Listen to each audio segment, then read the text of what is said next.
I think you this deserves a small round of applause. And thank you. It really warms us, everybody. I think what's an incredible evening in Delhi. Just in yesterday in Agra, and it was an amazing experience that city holds. And Delhi is obviously has been very special for me because I started my career here and started with Indian Express and moved cities to cities, but always the heart and the love still thrives. Vistas back in Delhi and Sonali, made some amazing friends and get to see all of them together. I see a lot of new faces, and as it says, 12th edition, just imagine when we started Smart Office, it was a different ball game in understanding the community, the industry, the custodians of the industry, the stakeholders of the industry. So what a narrative this industry had. What was then and what is today is changed completely. And at the heart of it have been brands who've been very instrumental to keep the pulse of the industry, the stakeholders, and I think all coming as one cohesive force to bring something in the landscape of commercial real estate that this country should be proud of. So I think you deserve a huge round of applause. Such has been the journey, and I think each journey helps you to understand with the kind of ups and downs that you go, brings enormous confidence because every step that you fail encourages you to say and go back to your roots to understand where did we do the mistake. And fundamental mistakes have been always at the bottom level. Ladies and gentlemen, it's always a privilege to put together something which we are proud, which you find interesting, a lot of ideas and a lot of collaboration that have been seen. And all of that journey together with some of the finest brands, and I don't want to miss anybody, AFC, Manoj and his team, give them a hand because, yes, if you really look, I look at AFC to about a decade back and today, what an enormous leap of growth. And a growth would not happen unless you really stand and deliver products and qualities and services that each one and each user is proud of. Next in the brand, Havells, Mr. Partha, thank you very much. I think I want all my brands a small applause for them, please. Don't you mind? And we shouldn't be conservative because at the end of the day, please understand, as architects, as FMs, as owners, as the asset, you guys really do a lot. But I think their journey of these brands have been so integral to give that success the cutting edge. Then we've got Hafele, I don't know, the folks sitting there. So well done, Hafele. Thank you very much. Yes. Dorma Kaba, thank you, sir. Thank you. Right in front of the center table. Autic, Partition, and my friends from GACS, Rahul and everybody, Samir, I love you guys, When we started looking at commercial design, so we asked these FMs and I said, who better than you guys to tell us what exactly it means? So thank you, GACS. I'm not going to stand because I see a battery of prolific speakers and I, for one, travel all from Bombay to Agra to be here with you to learn together. So ladies and gentlemen, we are very excited for an incredible evening that unfolds from now. Thank you very much.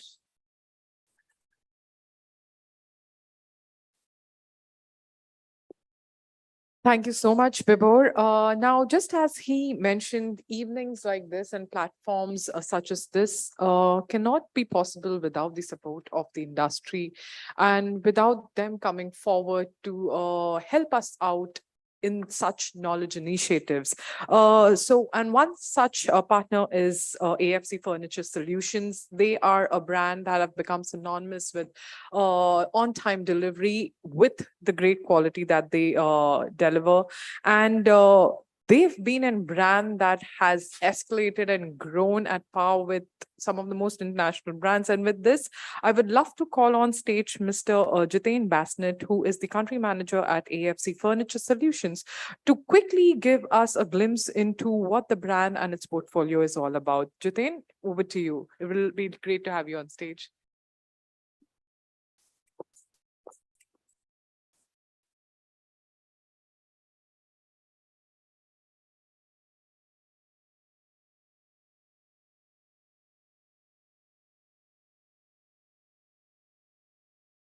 Hello.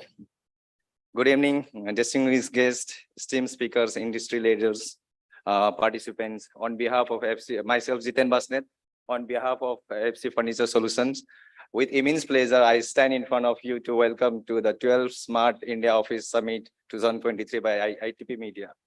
So today we are gathered here to share ideas, exchange knowledge, and fosters meaningful connections within our industry. Let's embark the journey of learning and sharing. Let's embark the journey of learning, sharing. Let's have this event and enrichful experience for all. With that, I officially declare 12th India Smart Summit open. Let the learning, sharing, and connections begin. Thank you. Enjoy the event. Thank you all.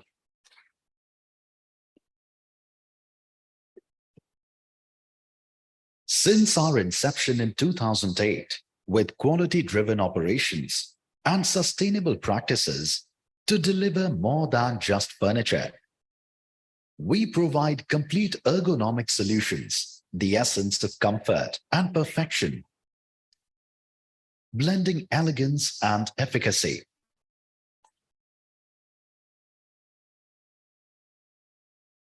AFC Furniture Solutions, equipped with the latest technology, spread over a grand area of 2.5 lakh square feet, with a monthly capacity to manufacture over 15,000 workstations and 12,000 chairs. Our extensive ultra-modern and climate-conscious green manufacturing unit is dedicated to bringing the AFC quality to our vast and varied clientele.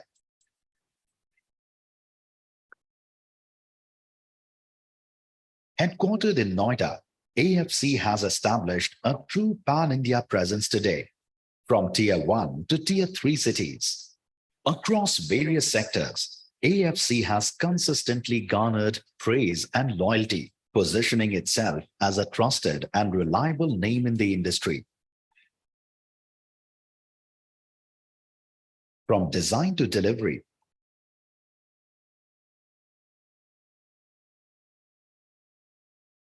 the agile teamwork of AFC's workforce of over 600 people ensures that clients always get an efficient and hassle-free experience. We started with the vision to deliver on time. Thanks to passionate team at AFC, we always honor our commitment. AFC's cutting-edge nanotechnology-based powder coating plant covers an extensive area of 12,000 square feet. Utilizing state-of-the-art technology, AFC employs advanced and effective methods throughout the entire production process.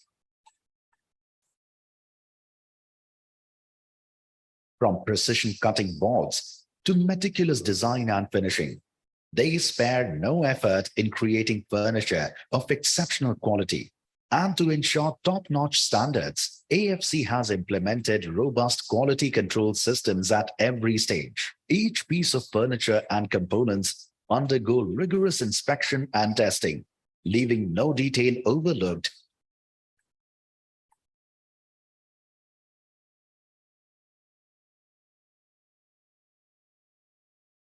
With green manufacturing procedures, AFC aligns their processes to ensure that they are contributing to a more sustainable and environmentally conscious future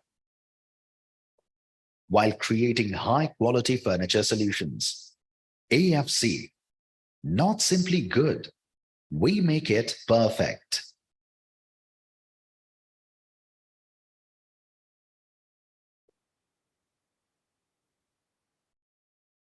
Thank you so much, Jitin. And we also have with us our partners, associate partner, we have with us our partner Havells India, who is also joining us today and who has supported us all through the journey with Smart Office.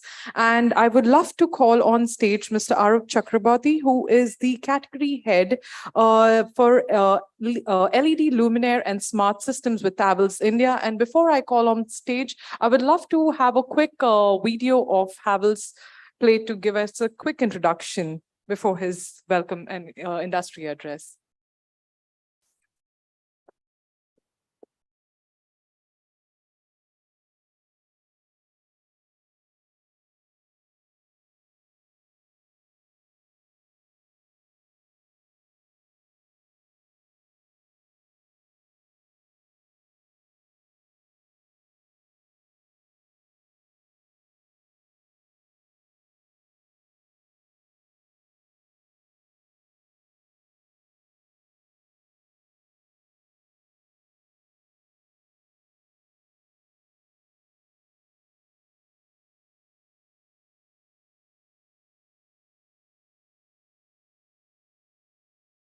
Havells India presents Impressions, a range of superior glare-free architectural lighting solution that simulates a productive working environment and offers limitless design possibilities. From recessed to suspended, Havells' versatile Impressions range allows architects and designers to fully unleash their creativity and to perfectly illuminate every type of office layout.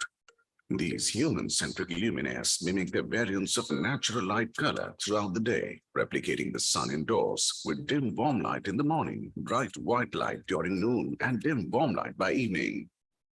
These ergonomic lights have been shown to significantly increase productivity, creativity, health, and well-being in the office environment, and provide the benefits of natural light even to windowless offices.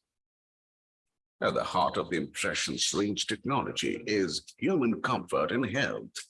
They have extremely low unified glare rating of less than 6 for indirect light and less than 10 for direct light. Impressions range is also compatible with various smart control platforms like PoE, DALI analog, and wireless RF technology. With this, we are able to obtain real-time data analysis of occupancy and system health, space optimization, and set a preferable ambient scene setting. The top-of-the-line Mirage series features slim LED profiles that stand out for their near-to-invisible light source and highly efficient and clean design. The Mirage range features high transmittance, special micro-reflector optics with deglaring covers, which give the incredible effect of focused glare-less task light, yet ensuring good uniformity and vertical illumination without any visible light source. Aside from being standalone suspended fixtures, they are perfect for continuous row mounting to create virtually endless and seamless lines of light. With customized connectors, designers can create innumerable light configurations and patterns. Special micro-reflector optics with the glaring covers have been added to the design to achieve precise low-glare task light without compromising on vertical illumination and ambient lighting. Mirage F is a freestanding light with near-to-invisible light source and clean-cut aesthetics. Mirage F features an inbuilt occupancy and daylight sensor and specially developed touch control panel for individual on-off dimming and color tuning, making personalized human-centric lighting accessible for individual workstations, private cabins, and desks. These high-efficacy lights also have an up-down feature which allows focused task light and a wide indirect light, ensuring great uniformity over the space. The Crescent LED has a graceful curvilinear design with a distinctive half-moon shape. The elegant luminaire provides soft, symmetric, and ultra-wide direct light distribution over the workspace. It meets UGR less than 19 across the line of sight of occupant. The Stellus are slim LED profiles that can be recessed, mounted, or suspended.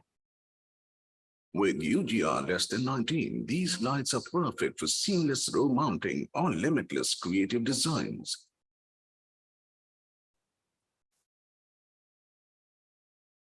These donut and circular luminaires come in multiple sizes and have an effective height of 70 mm, delivering diffuse planar and low glare light in high ceiling areas.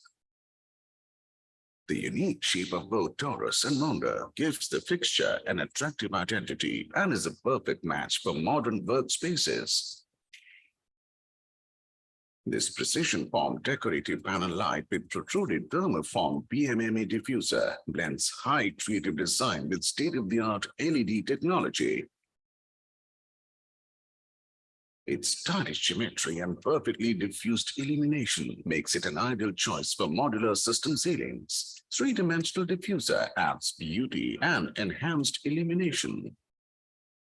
The Venus range of low-glare LED recessed panels has extremely low glare level. They offer human-centric lighting and support human circadian rhythm. The product features color tuning from 3000 Kelvin to 6500 Kelvin with precise control on tuning and dimming. With inbuilt occupancy and daylight sensor, the product has a self-learning feature of occupant light preference and maintains desired lux level. Havells Impressions Range, the new paradigm of architectural lighting.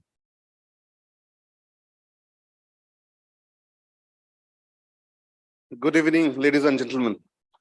So it's a pleasure to be here again in Delhi and NCR, and I hope that will be a wonderful evening to gather the learning what is happening in the office space and how we from lighting industry can contribute to build a health and well-being oriented design. And definitely lighting plays a very, very significant role to create a healthy workspace. So I'll take you through what is happening in lighting and how is the background. So background is set. So let's go ahead. Very interestingly, because we are standing in an era which is seeing a clear blend between a contemporary working and integrated with smart and technology-oriented design intent. And the culture of workspaces are clearly redefining the design. What actually is happening, we have seen and we are clearly experiencing from our working culture versus the workspace working culture.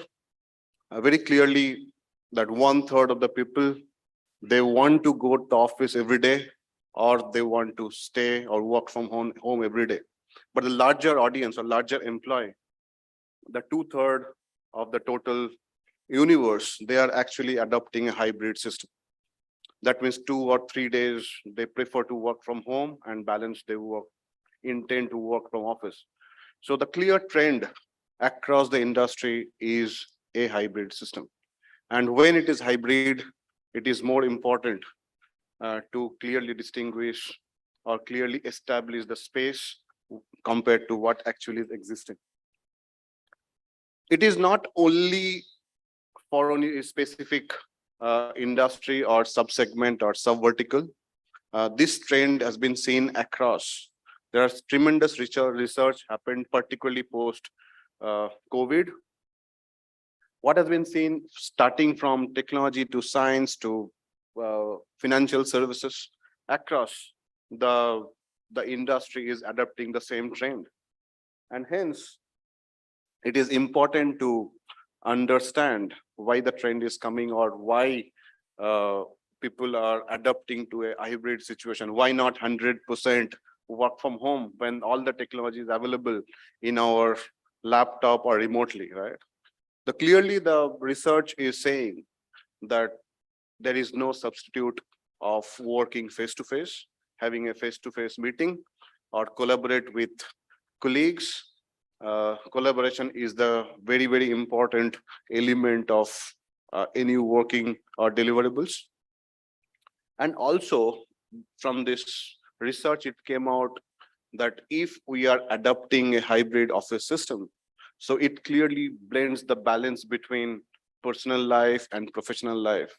So there are a lot of challenges happens if the work from home happens 100% of the time, and considering today's technology availability, 100% working from home also is getting quite away.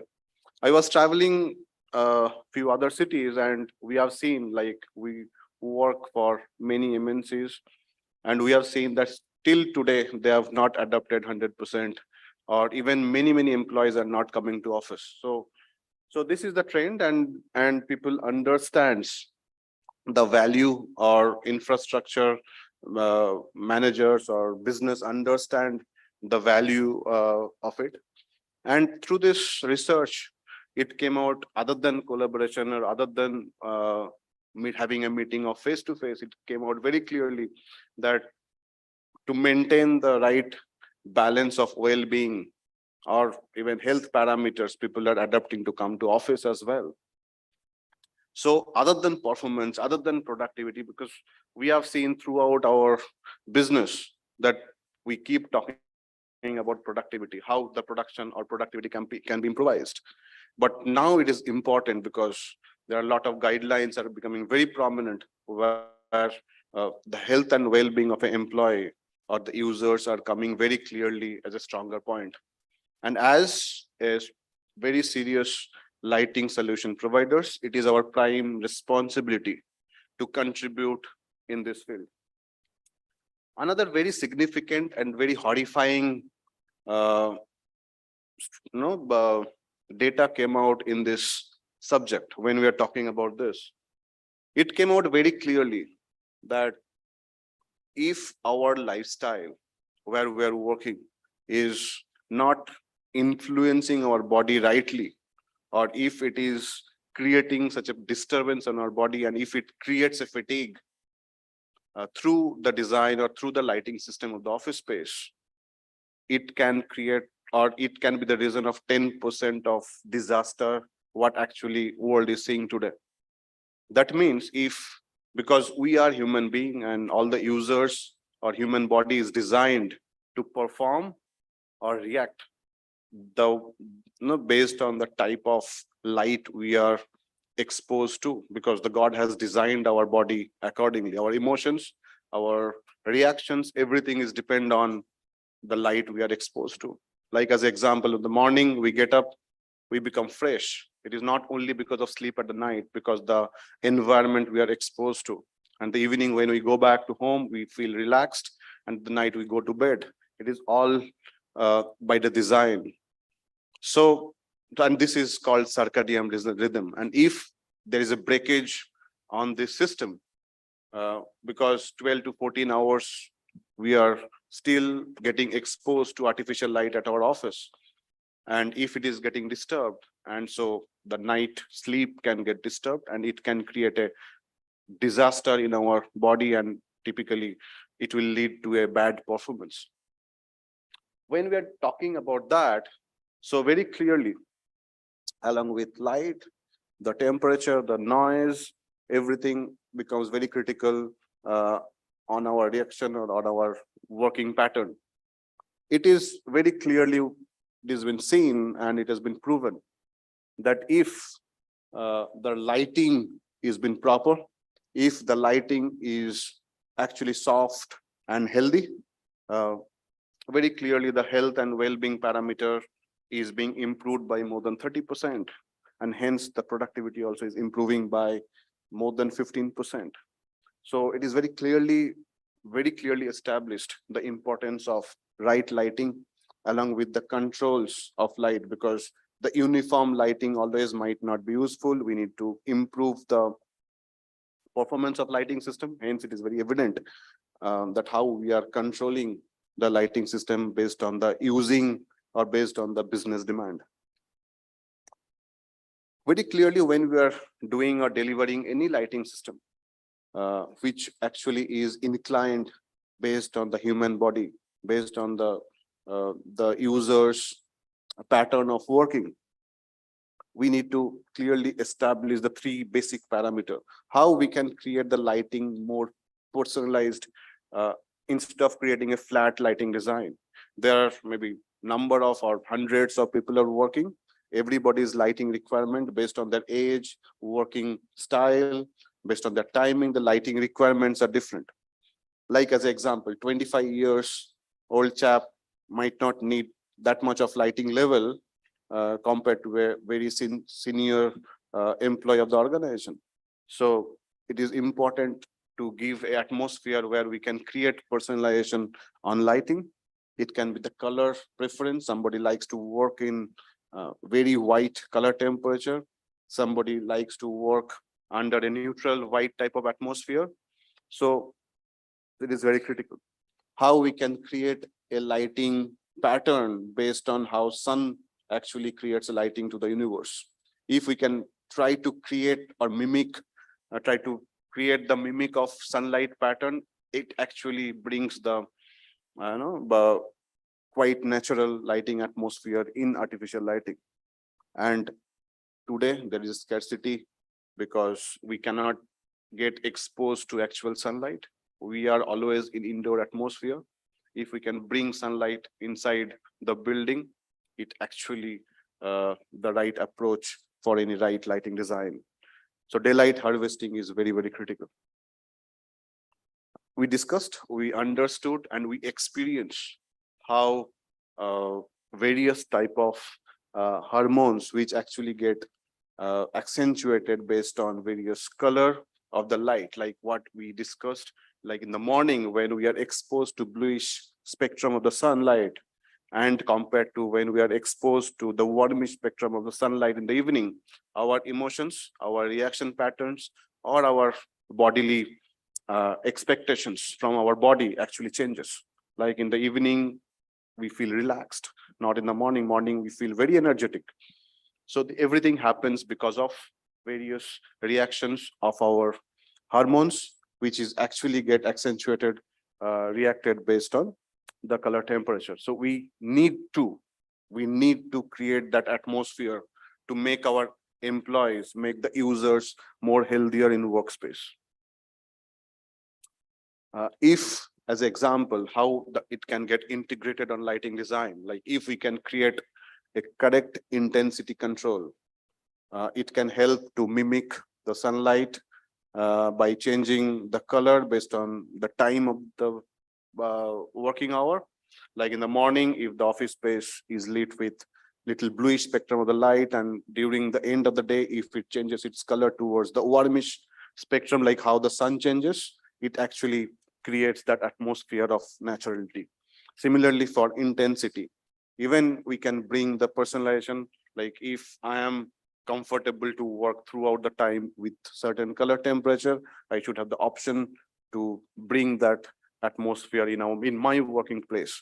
So the employee engagement with the atmosphere or the space actually improves, and hence through this process, definitely the productivity and health and well-being improves, because every application, light is required everywhere, in any working space, retail space, hospitality, hotels, everywhere lighting is important, and how the functionality improves is very important.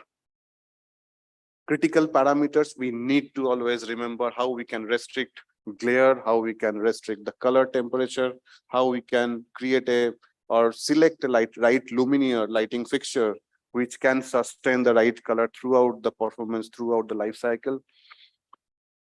very critical few parameters as far as specification is concerned. When we are talking about glare, UGR 19, UGR 13, UGR 16 is clearly important. When we are talking about right color temperature, right color rendering index, these are critical parameters to be considered.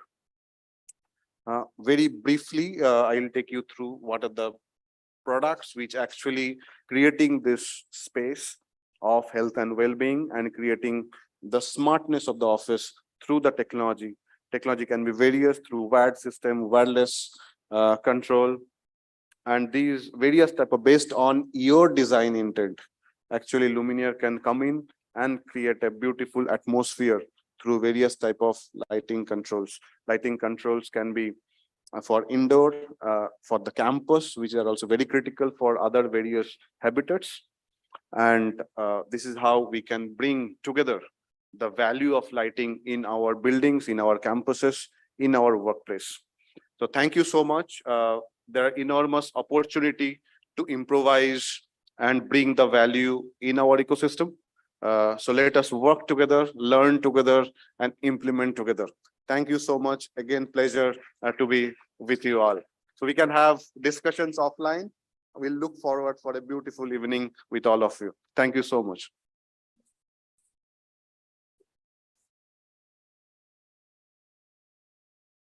हाँ डाल दीजिए। Oh.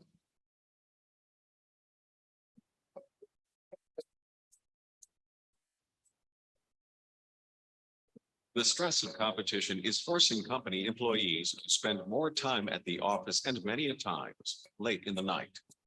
This somewhere desyncs people with local time and distorts natural system, which results in long-term health and behavioral issues, resulting in decreased efficiency. There are two ways to increase your output: either put in more hours or work smarter, and Havells knows how to work smart indeed. Always working proactively to make a difference to its customers' lives by introducing new technologies. Havells is now innovating human-centric lighting by taking advantage of LED's real-time color and light level changing capability. With Bluetooth CSR mesh technology, and is offering light solution as per the natural need to track circadian health. It's a scientific fact that light controls many biological responses like our internal body clock and the cycle of variation in the color and intensity of sun throughout the day. From amber and light to cooler and brighter and then warmer. This affects our alertness in a direct way.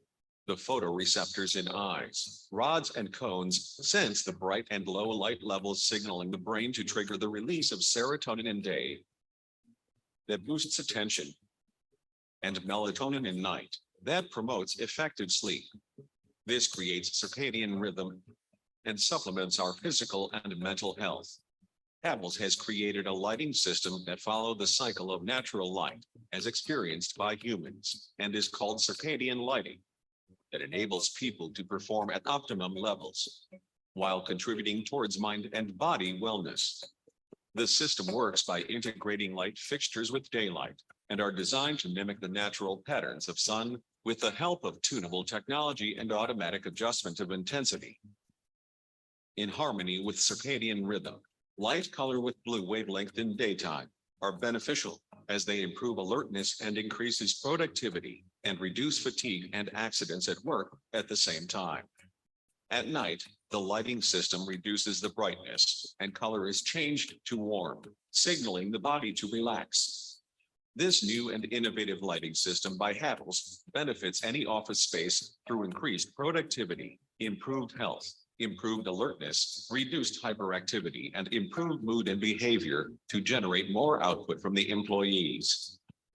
With this new innovative Havells lighting system's tunable white technology, discover a new way to increase efficiency, improve profits, and do business the smart way. Havells, making a difference.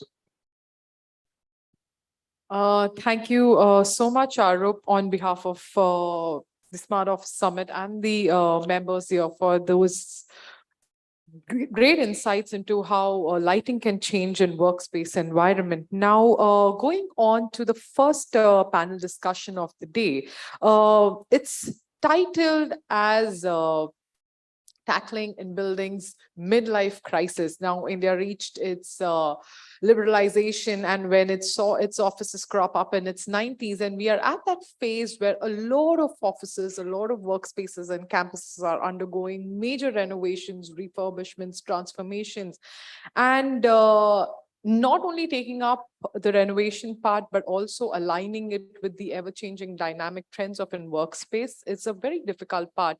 And we have with us a great set of experts and speakers and leaders in this domain who will brilliantly shed light on this particular topic on how refurbishments, renovations and transformations in office spaces can take up. And to moderate this panel, we have with us Mr. Vistas Bhagwagar, who is the principal architect at AVA Designs. And joining him are panel members, Mr. Kanwal Kumar, who is the Director for Projects and Facility Management India at American Express. And we also have Rachita Khanna, who is the Senior Associate Director at SWBI Architects.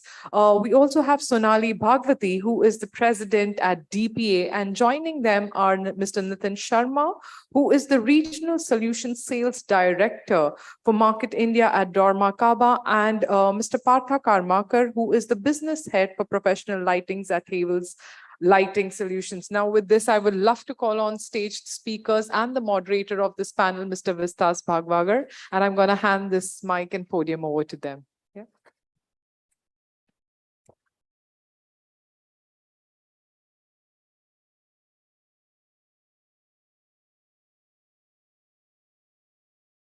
Thank you. I'd like to invite all the distinguished panelists across onto the stage. Thank you.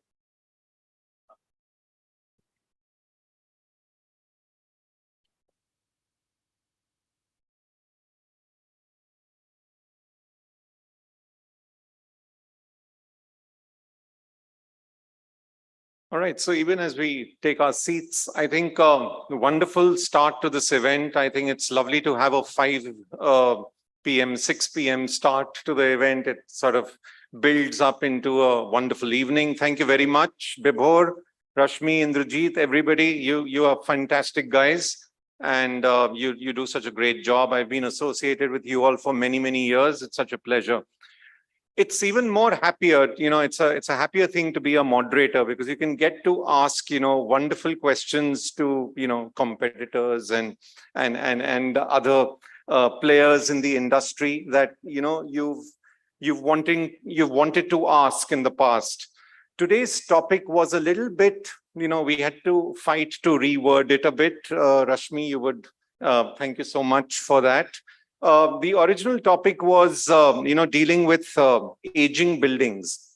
And, many of us thought it would not be appropriate to have a panel like us talking about aging buildings. But I think age is something that, is a massive $7.2 billion industry. Anti-aging products in the US are a major source of revenue, and it only is growing every year. So when you really look and equate the human side of it and then take it into the building side, you really realize that at the end of the day, human beings are inhabiting buildings, and buildings are like human beings, and vice versa. That's an entire debate that we've often had as architects.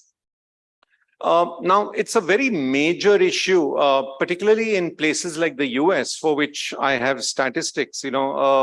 According to a JLL data, about 68% of inventory in the US was built before the year 2000. And 70% space in major cities in the US is more than 30 years old. Now, you don't have buildings crashing down, you don't have buildings being dismantled. You are dealing with a lot of building stock that is there, and that you need to live with, and there have been a whole lot of issues about new buildings coming up, Class A buildings coming up, that have been delivered in the last few years since 2015. They command a 43% rental increase over some of the older stocks. So, there are issues of lower, holding of, spaces in older offices, greater vacancy rates, and, people wanting to move to newer buildings. So this starts becoming a very, very important discussion to have. How is it that you really tackle buildings and, tackle their midlife crisis? Now, what is a midlife crisis? So, I sort of looked up Wikipedia, and trust them, they would only, define midlife crisis for human beings. So, they said that midlife crisis is a transition of identity and self-confidence that can occur in middle-aged individuals. Let's read it as buildings, typically 40 to 60 years old. And Forbes Health said that middle age can bring unique life transitions in buildings as well. Unlike in earlier and later phases of life, it can increase your awareness of mortality. That's very morbid, but the whole connection of human beings with buildings is so very apparent. This midlife crisis word was really coined by a psychologist by the name of Elliot Jacks, and she had said that, it's a time when you start reckoning with, the end. So how is it that you breathe in new life and you breathe in new vigor into buildings? And I think that's what our topic is all about. So I come back to what we as architects mostly think of. And I'll open this to the panel. We've got a wonderful panel out here. I'd like the panel to introduce themselves one by one in a single sentence. Otherwise, I'll jump in and I'll interrupt. And introduce themselves and also say that what is it that, what's their take? Are buildings living creatures and are they eternal? So I'd like to start with Sonali, you. Hi, I'm Sonali Bhagwati. Thank you all for having me here and being here to hear us. I'm an architect and I don't understand numbers. I only understand design. So my whole take is going to be based only on design parameters. Okay. And yes, buildings live, but they live through the humans who inhabit them. Lovely. All right. So let's go further down. Yeah. Arjun. I'm Arjun Rana. I'm not having any midlife crisis. I'm an architect. Okay. Yeah, please. Yeah, I'm Partha. I take care of professional lighting of Havels, passionate of lighting for so many years.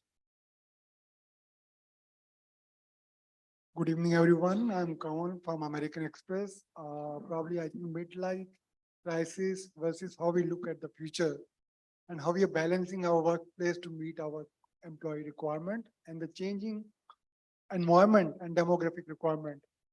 That's what is important to see it differently. Hi, I'm Rachita. I'm the Associate Director for SWP. I handle the Gurgaon studio. To the question, are buildings eternal? I think buildings have a finite life and we must respect that.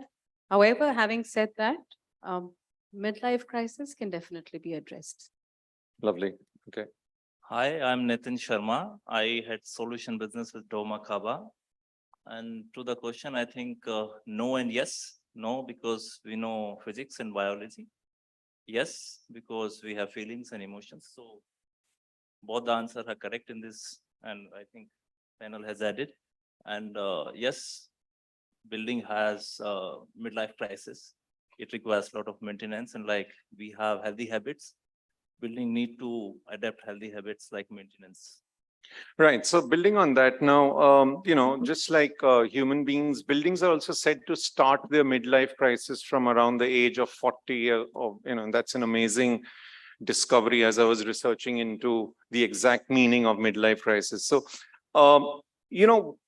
things start breaking down. The structures are eternal, but maybe the glass facades, maybe the air conditioning systems, maybe mechanical failures, maybe electrical faults, maybe all sorts of things. So I'd like to take it to one of you, and why not you, Mr. Kanwal, yourself. I'd like to say that how does one tackle a crisis in a building, or the aging process of a building? How do you look at it? Do buildings need to be abandoned, or do they need to be invested in? So probably I think this is one of the areas which is little bit less focused from operational angle, because the team which operate, they're more on the cost pressure and just focus on the BAU. And somehow we miss the opportunity because crisis may be leading to an opportunity if we're never able to focus on. And leverage that opportunity, probably we can add more value. Definitely they are aging. We work with a lot of partners on the equipment and other stuff, and they need upgrade over a period of time. Just like any software, they are like, okay, you need to be upgraded after 2 years, 3 years.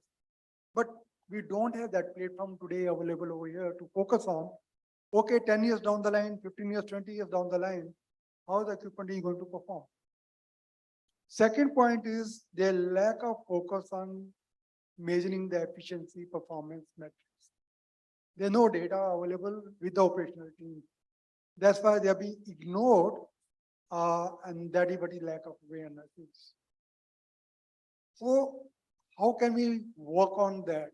How can we leverage that? Is something if our partners will partner throughout the journey of their product and see how they will continue to add value. If we are aging, means we are spending more money.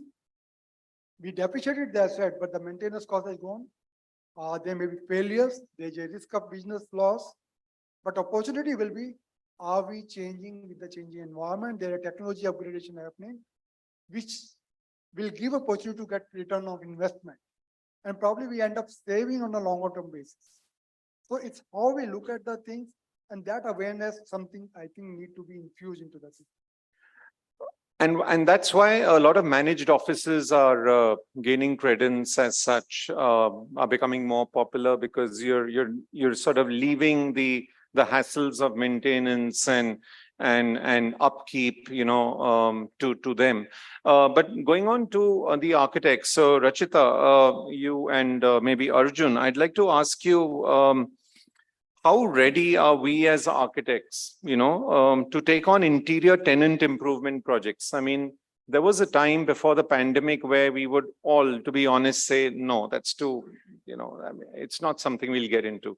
But have things changed post the pandemic? Are we looking at, things positively in terms of addition, alterations, modifications in offices, or is it just too much of a pain? Honest answers. So do you want to go first? Okay. So I think before, you put it all on us architects, I think it's also the clients. Are they wanting to invest in, a building that needs renovation? I think the sustainability agenda and initiative, if it's really close to their heart, and if they are wanting to invest, why will we shy away from our work? We would love to. Maybe to we're getting alter a perspective. Maybe you're getting a lesser fee, or is that another topic altogether?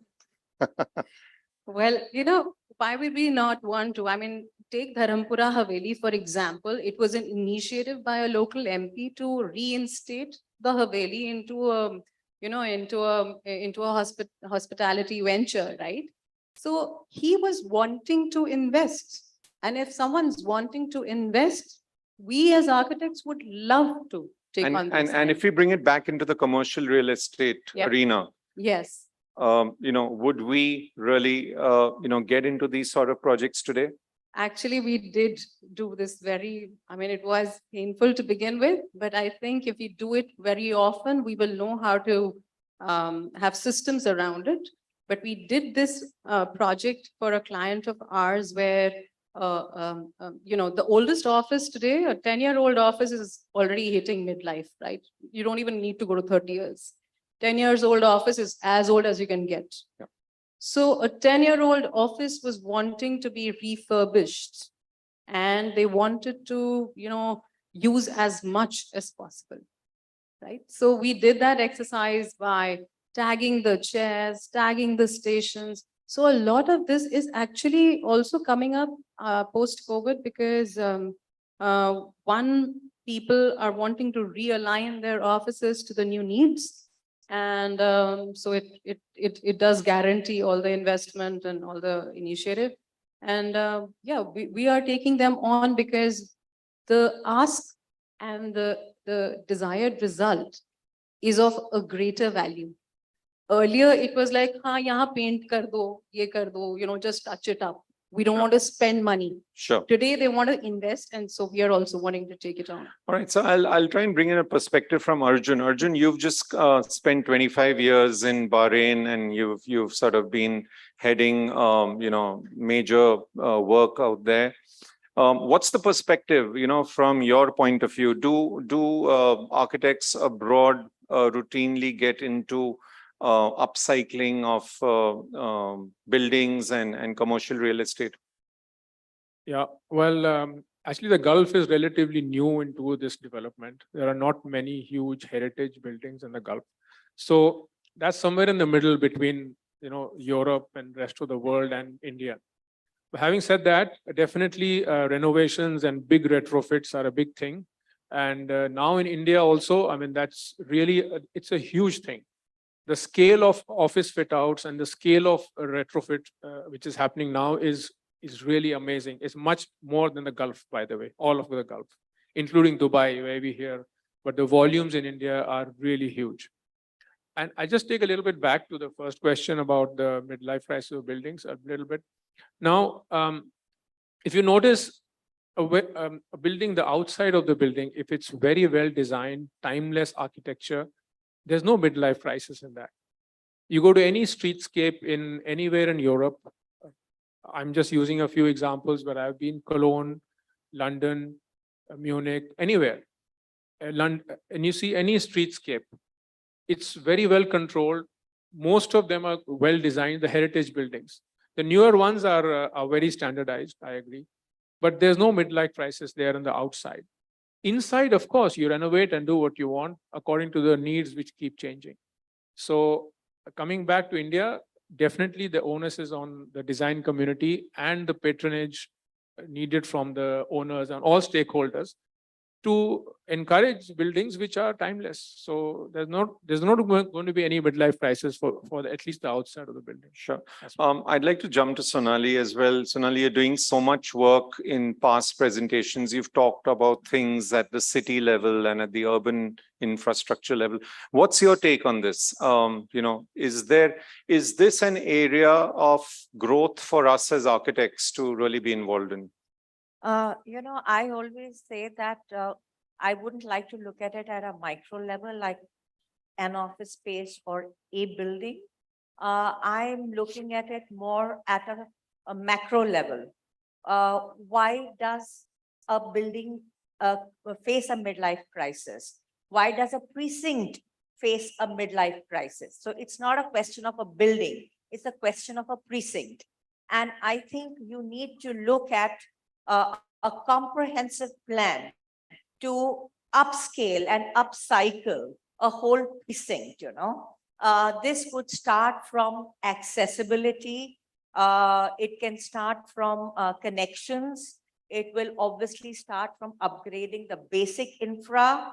It will start from re-evaluating the usage and to see what is it that the market demands, and then try and sort of purpose some of the buildings or some of the areas, remass some of the areas. And I think unless we look at it at a precinct level, I don't think we can achieve a comprehensive solution.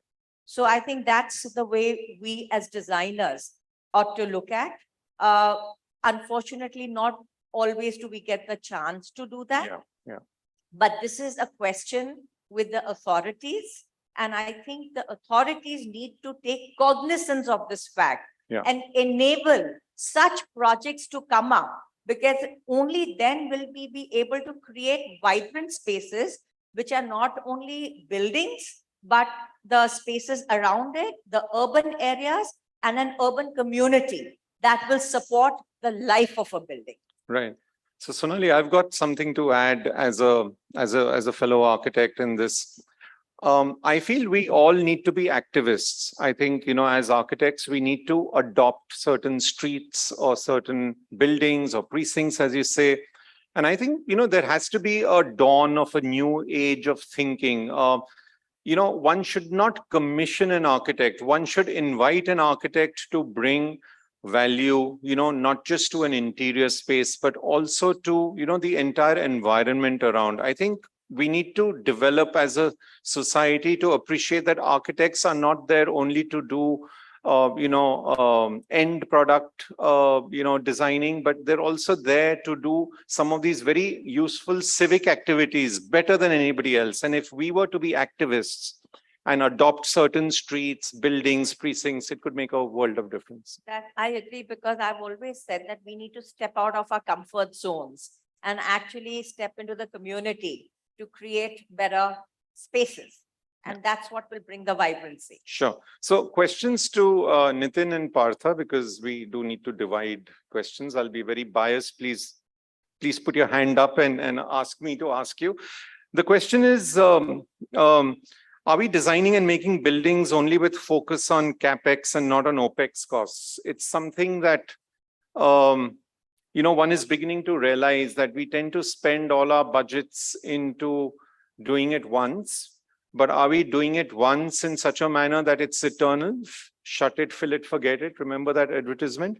Or are we forgetting the fact that buildings also age, the buildings are not eternal, they're also like human beings. So what's your take on this? Yeah, I think the learning in the ecosystem has gone quite at a higher level, that now all the components used in a building, other than the air conditioning or furnishing or lighting, there's decent amount of consciousness that when we are choosing the right product, it is not only looked at as a CapEx comparison, but also they look at a total cost of ownership. So I see that, a lot of investment is happening by the government. A lot of government buildings are coming up. We are working on like Central Vista projects, where not only the light quality is important, they are looking at overall OpEx also. So, there are multiple views on many projects, but what I see that there is a decent amount of consciousness, and we are moving towards not only a right CapEx, but a total cost of ownership.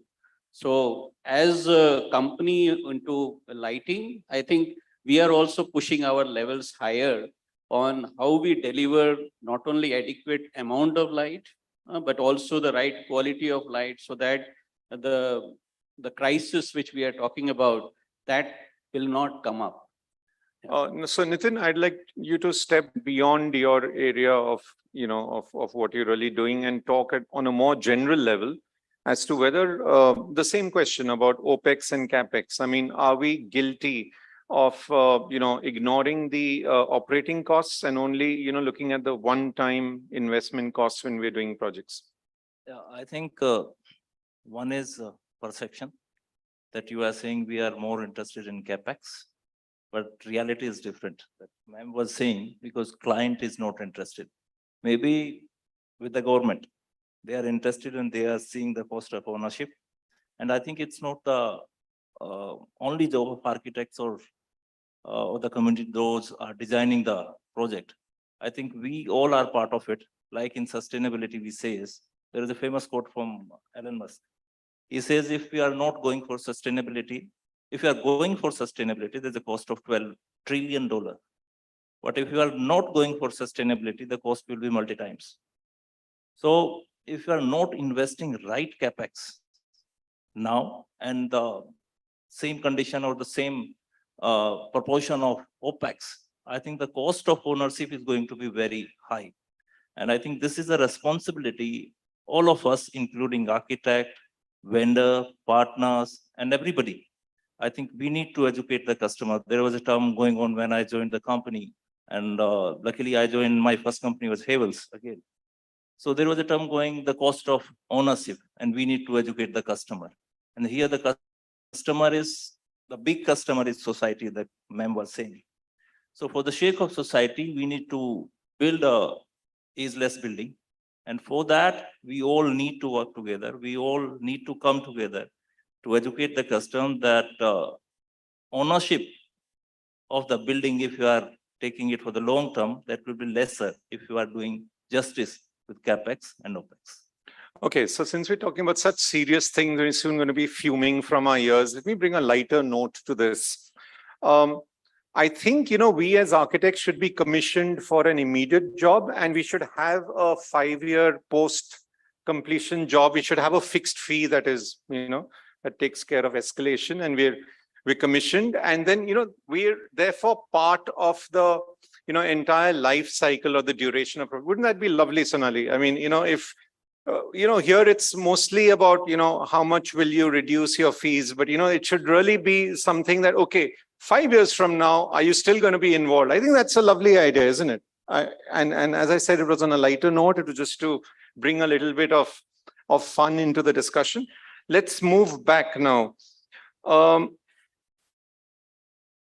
What are some of the design and technological interventions that can be integrated to safeguard redundant cost over time? Arjun, you had some interesting thoughts on this when we were discussing. Well, of course, if I talk about the building interior part, there's a lot more technology which is going in now, and there's a lot of sustainable angle to it. Things are evolving very fast, and now everything you can import from anywhere. And India's also, there's a lot of research happening. So for sure, technology is helping us, of course, be sustainable at all levels, be it glazing, be it flooring, or water consumption. And as we learned from Havel's presentation, detailed presentation, that you can do a lot with lighting as well.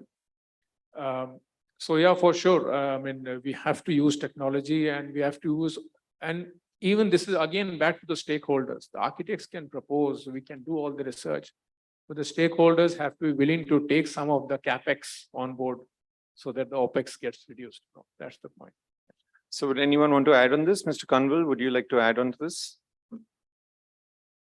So I think it's a partnership between the consultant and the client. I think is one of the stakeholders. And how you would like to present yourself, and how much you are really taking interest on the life cycle and the opportunity. Probably at time we get stuck because of the cost. Okay, maybe not be acceptable. I may not be able to get the business in future. There may be reasons, but presentation is something. Any asset, whatever being built up, based on the life cycle and based on the CPA, over a period, not only CapEx and OpEx, that's what we discussed back. And how is technology going to contribute on the longer term to reduce or manage that cost, and how we'll able to get the return out of it.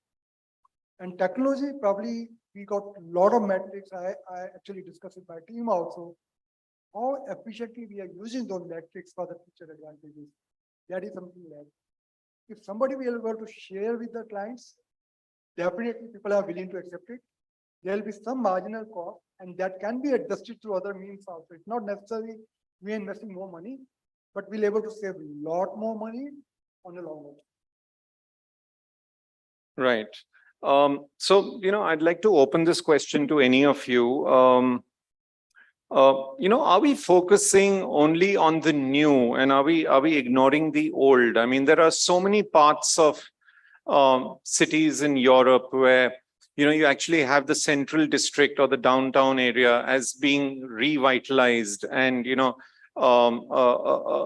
very stringent norms of not being able to tear down architecture that's relatively heritage, and, Europe is famous in labeling any area as heritage. If somebody walked on the street, they'll put a placard that so-and-so walked on the street. Shakespeare shook his spear out here, for all you know.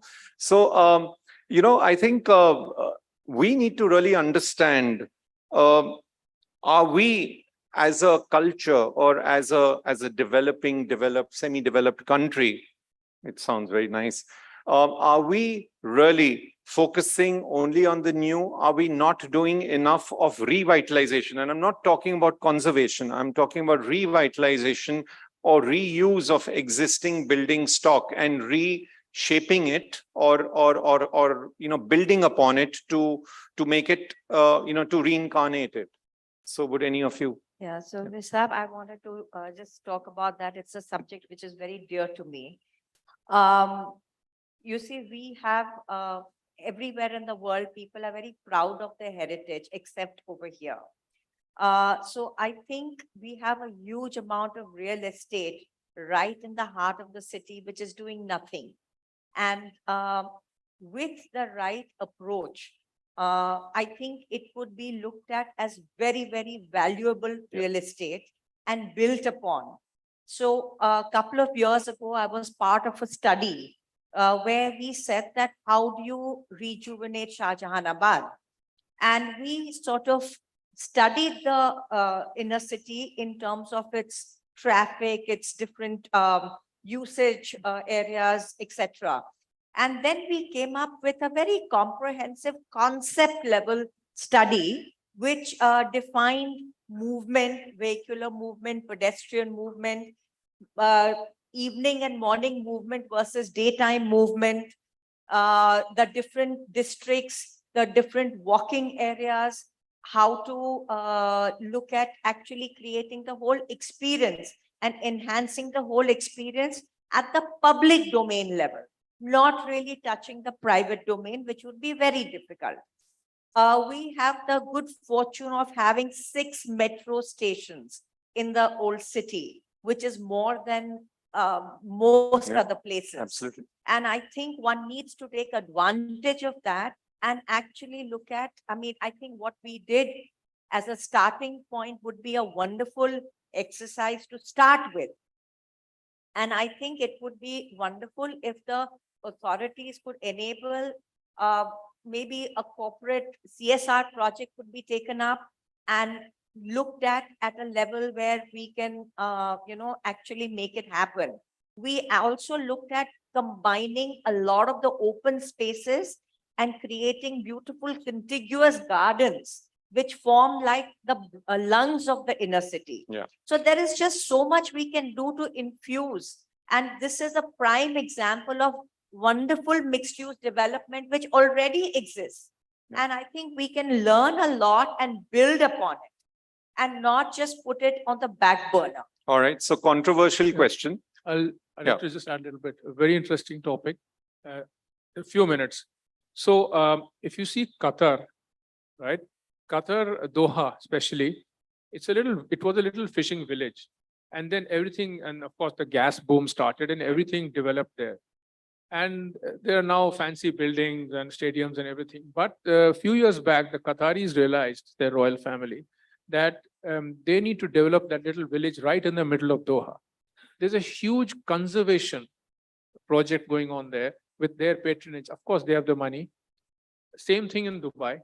The Dubai Central District near the creek, if somebody's been around there, they are developing that. But Dubai is of course a tourist angle to everything. So, but still, they are still developing it. In Bahrain, my company, my ex-company, we were involved in one of the conservation and renovation projects of one of the old parts of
to answer on the commercial real estate. I just want to add one thing. The most important is a partnership between developer and the occupant. And why it's important, we are talking on the well standard, we are talking on sustainability. Are we really asking for those details, or requirement to the developer? Are we pushing for that? And until unless we not ask, developer will never invest it. There will be pinch of salt we need to acknowledge for it. But again, we are talking improvement, we need to work together. I think basically money talks. So if we look at trying to work out a scheme or a process where everyone benefits, because you can't expect somebody to invest without any return coming back.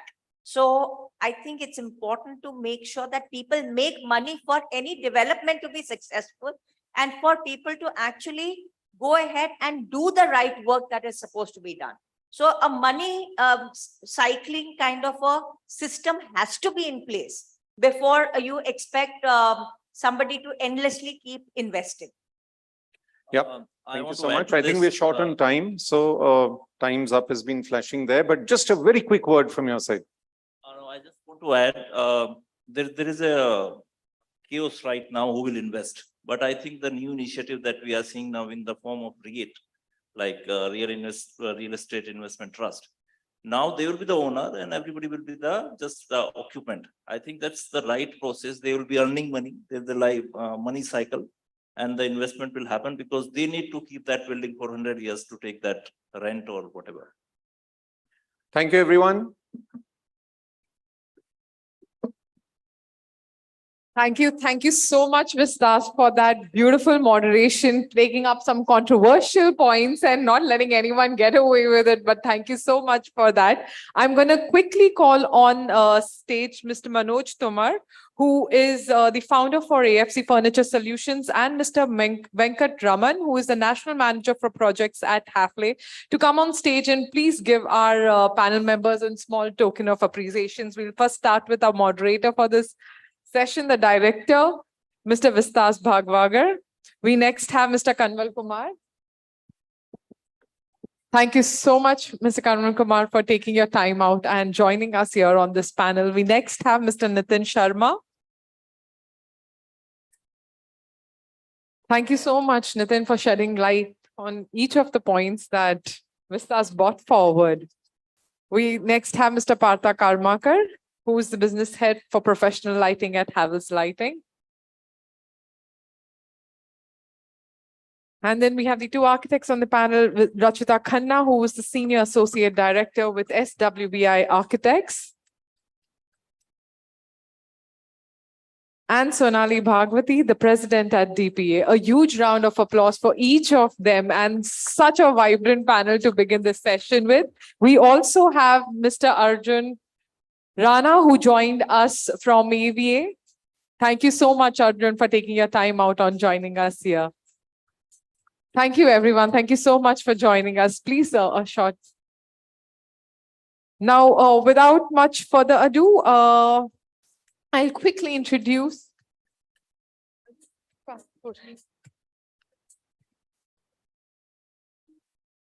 We'll quickly have an industry address by Mr. K. Venkatraman.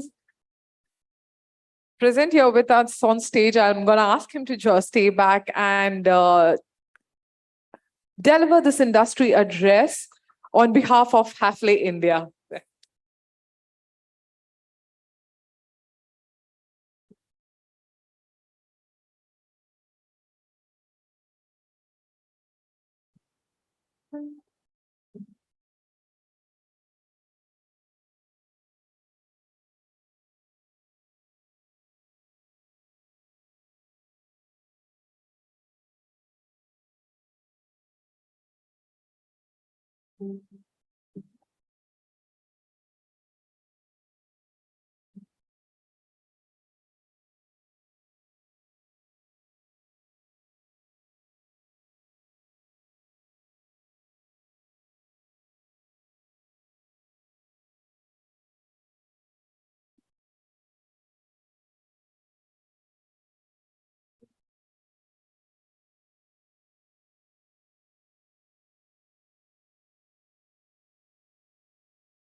All right.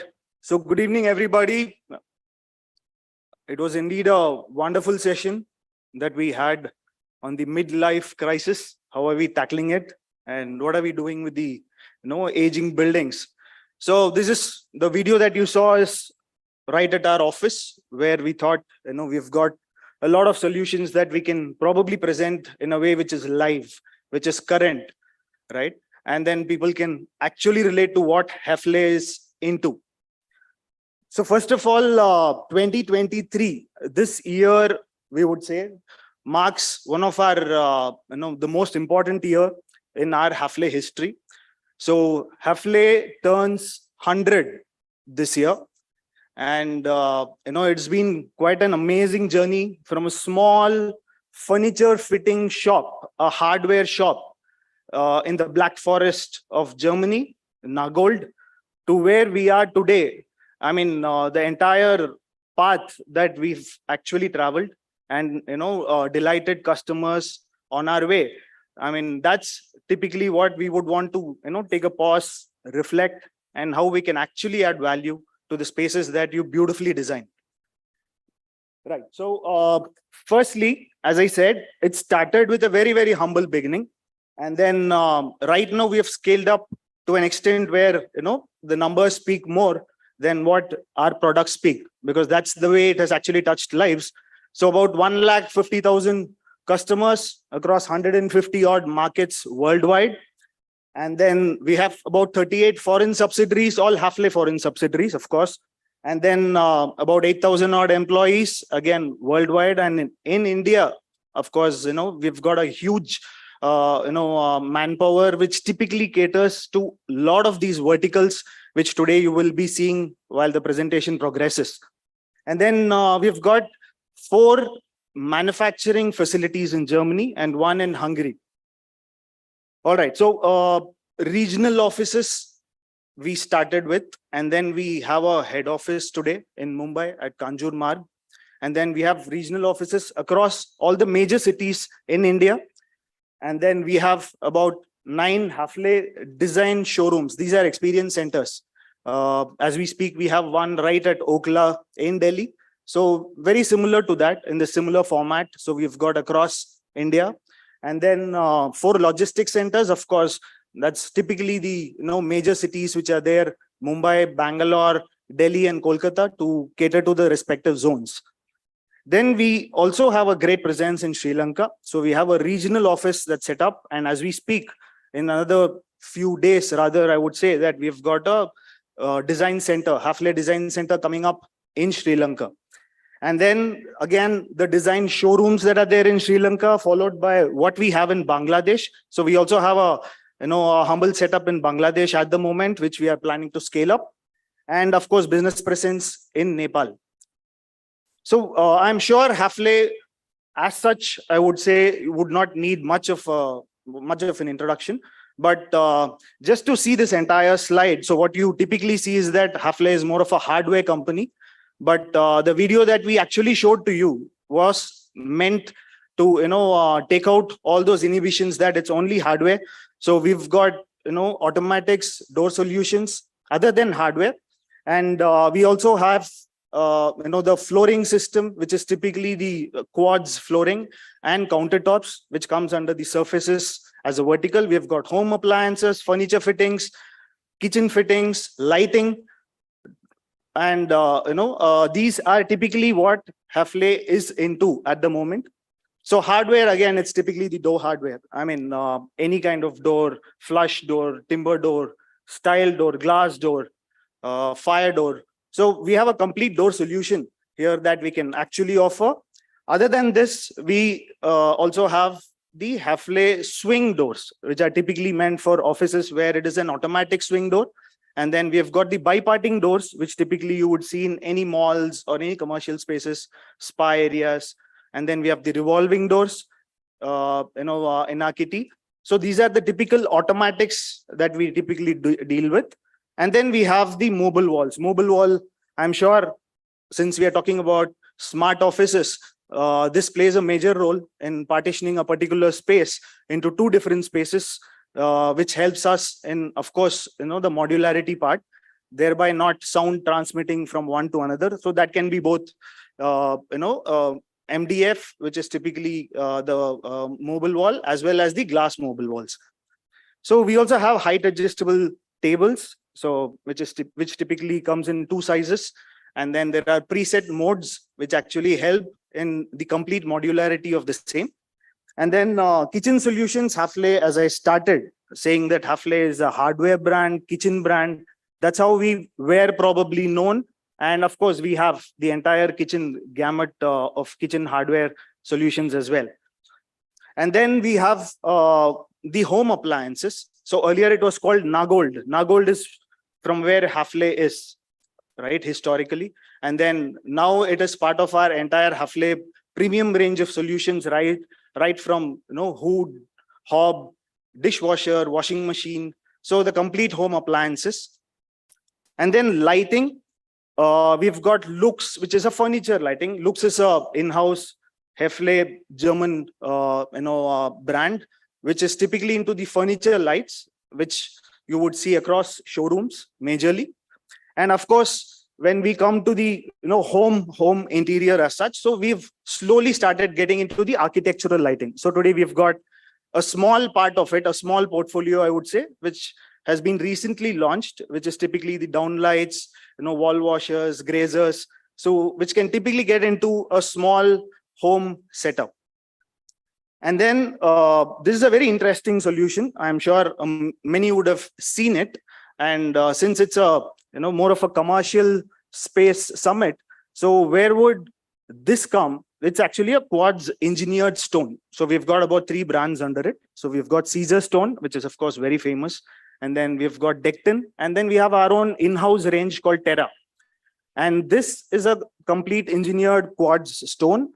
And where in commercial spaces, the applications majorly are in the pantry areas, reception counters. So anywhere you would want to do countertops, basically on with quartz. So this is the solution. We have also got flooring, which can also match. So when you entered the Hafele office virtually in this particular video, so you found that the entire flooring that is actually there is the Decton flooring from Hafele. So I'm just trying to break the myth that Hafele is more of a hardware brand. So we've kind of diversified into the entire interior solutions portfolio. Hence, I would take this opportunity also. I'm sure many would have traveled from elsewhere.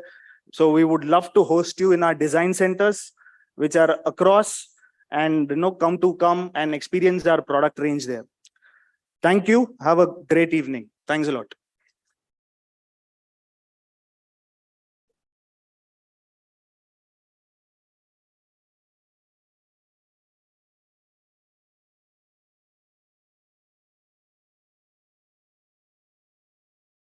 Thanks, Venkat. This was really interesting and indeed to know the Hafele's journey,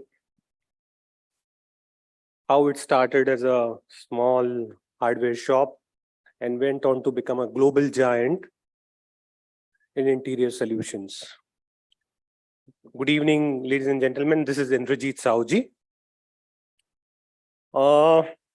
We started our discussion by tackling a midlife crisis, and now we are moving on to addressing the need to create the next gen offices. This would be moderated by none other than our very own Samir Saxena, Director Real Estate Services India, Marsh and Macmillan and Company. May I please request Samir to join us on stage and introduce the panelists. With a round of applause, please. This can be louder. Thank you so much. All yours, Samir. Thank you so much. Indeed, all of us heard about agile offices. You are now looking at the agile stage also right now. It's just being set up. So I know our friends, our esteemed panelists, they are waiting. But then I like the concept of agile stage also. I think we have to develop something like that. But then I think now that we are almost setting up, so let me introduce my panel, and I'm so happy, so glad to invite my co-panelist. We have Captain Gaurav from the Urban Company, please come on the stage. He's Vice President and Head of Global Workplace and Risk Management. From Concentrix, we have a dear friend, Pankaj Kaushik, Senior Director, Real Estate. Pankaj, welcome. From DEOC, Ruchira Sareen, Director. I can't see her. Yes, I can see her. Yes, please. Welcome, Ruchira. And from United Health Group, we have Arun Khanna, Vice President and Regional Lead APAC, Enterprise Real Estate Services. And from BCG, last but not the least, we have got Rahul Agrawal, who's the Senior Director, India Workplace Operations. Please welcome them.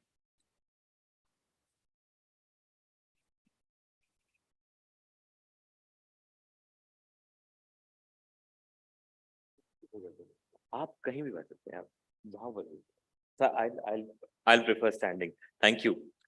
So indeed, it's a pleasure and an honor as always. I think being with them, it's humbling at times because the plethora of knowledge that this stage holds.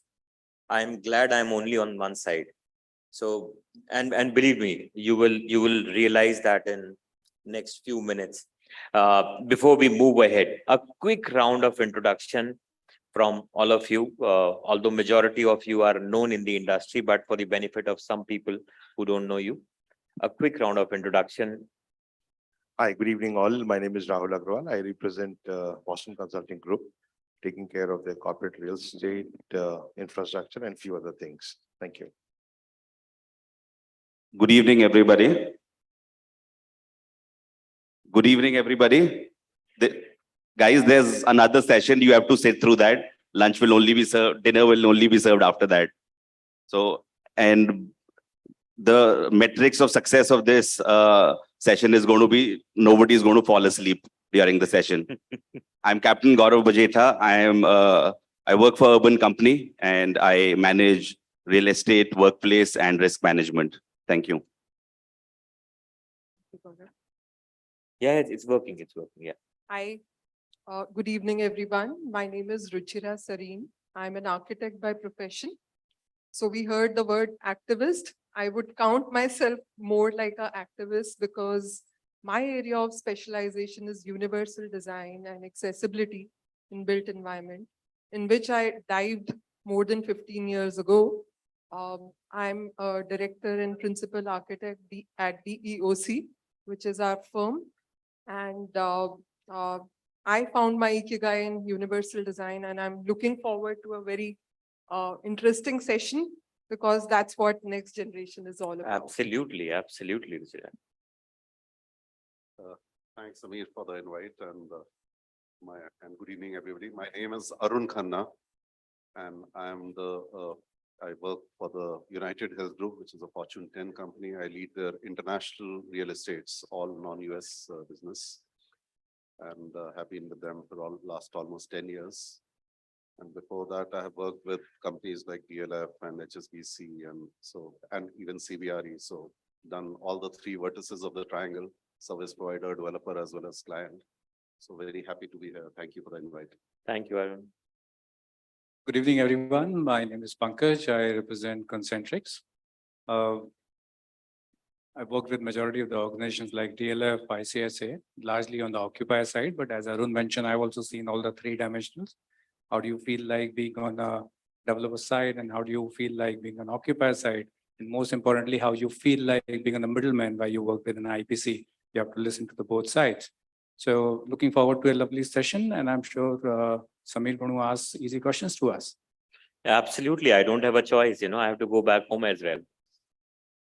Okay. Yes. So the topic for today, the need to create the next generation workplaces. I think the topic is very easy, very controversial, very mystical in some ways. And I also call it mythological in some ways, because this is something that nobody has actually firmed up, or the definition is still evolving. The workplace is still evolving. I think when I was just going through it, I thought, what exactly, as a real estate professional or as a professional, what is it that I would look at in the new gen workplaces? So I started jotting down. Then I said, agile workplace, a creative workplace, collaborative workplace. diversity to be taken care of, technology, people, and then I realized it'll not be an easy thing, right? It'll not be an easy thing to kind of define what the next generation of workplace could be. And thanks for a quick notes that our friends from commercial design has sent, and they gave a pretty logical kind of a flow. That, when you're talking about these, it will be more about circular workplace design, inclusive design, design development, operational challenges, etc., etc. So multiple parts of it. So while we are right now, if I look at it, in India, 800 million square feet of area of grade A facilities. On a yearly basis, we are adding 100 million square feet of area. And if I look at countries like Singapore, maybe 3 million, Hong Kong, maybe little less, and even Australia will not be very, very high. So now the pace at which we are growing, the pace at which the development is happening, I think a lot of opportunities for us, and the professionals sitting over here, they are one of the key drivers, and the professionals sitting in this room, I think they are key influencers. So somewhere or the other, when we look at this entire set of principles that drive the next gen workplace, I think it'll be interesting for all of us to kind of look at. So maybe I'll start off with question, and Captain Gaurav, I'll come to you. And perhaps the most favorite point that all of us have, or the leadership has, or you will always get from your leadership, is cost optimization, right? I think we will start from the basic, because when we are working in this field, I think that's something which is always taken up. So I think with the stress that we are getting on the budgets and the ROIs, which are looked up by the management, how do you think that the design strategies can work around that? Your thoughts on this? And obviously that obviously means the next generation workplace, right? So firstly, on cost optimization. So I think in today's world, this is real. The cost optimization slide of the QBR, which was the 9th or 10th slide, has now moved to the first or the second slide. And this is my experience. Just day before yesterday, I was presenting my QBR. And when I sent it to the CFO, the 9th slide was pushed to the first slide. So he wanted me to start with the conversation of cost optimization and all the savings that we are doing. And it's a reality of today's world. I work for a startup. There is a crunch of funds. There is a funding winter that we all know about. And also there is a significant realization in the industry that we need to do more with less, right? So therefore, cost optimization obviously naturally kicks in. It's no more a good to have, like it's now a necessity. We have to live with the reality of cost optimization wherever we can save. So how do we, incorporate cost optimization as part of our design strategy? Is first accept the fact that everything that we do has to be done with maximum efficiency. We do not spend where we can save. So at Urban Company also, we have a very young workforce. We use a lot of designers to design, our workplaces.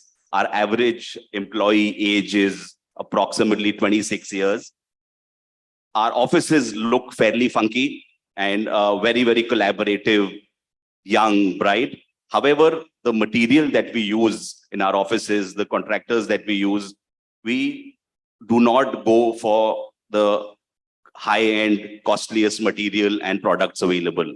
We perhaps go for value for money. We go for products that look good, that feel good, but give us the right ROIs. So specifically, with the point around design, focus on the design, but I think optimize on the costs of products. Fantastic. And I take one of these sentences, except cost optimization as a part of the strategy. I think that's a very interesting take. Thank you for that. Arun, I'm coming to you. Now that we have started speaking about the design, right? You are a veteran in this industry, being here for so long. So have you started seeing, or I'm sure you have already seen this. How are the office designs changing post-pandemic? And I know perhaps the next gen workplace now is more a blend of how do you cater to agility, how do you cater to hybrid, etc., etc. Your thoughts over there? Yeah, a very interesting question, and I think this is a reality which everybody is facing today. Post-COVID, the struggles are what should the new office look like? People are contracting, people are consolidating, co-locating, etc., etc. So a few things, and I must admit, United Health Group has been one of the leaders in trying to face this challenge and trying to find a solution to that. From 1st August, we have, which was just a couple of weeks back, we have officially implemented the hybrid policy. While it has been very vague and hazy for almost everybody, people say work from office, work from home, what percentages, how do you actually call them? And this is an IT industry issue, more of IT industry issue. But so we have actually implemented where nobody can work 100% from home. So at a high level, 30% is the floor.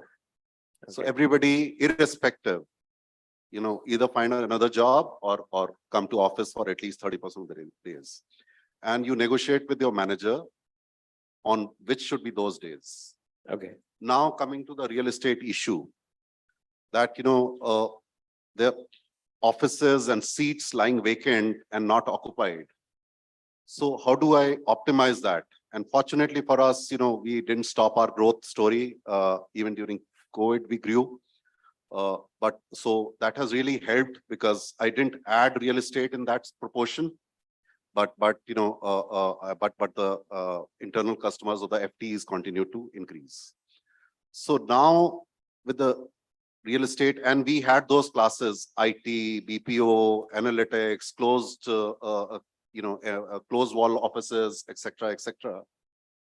Now with this hybrid thing coming in, we have a new challenge. The offices need to be fungible. We don't know who's going to grow. We don't know which seats are going to be used by which department going forward.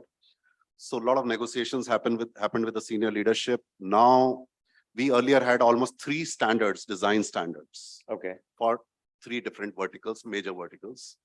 Now we are collapsing all of them to one. Of course, we are going for the higher facilities and infrastructure and space allocations, etc. But that's one big change, very significant change, which is happening. So it's going to be a classless kind of office. Second is we did not leave even the senior leadership. So a lot of senior leadership, again, a lot of democratization has happened. So we have those grades. So only the top, I'll say 3% will have cabins.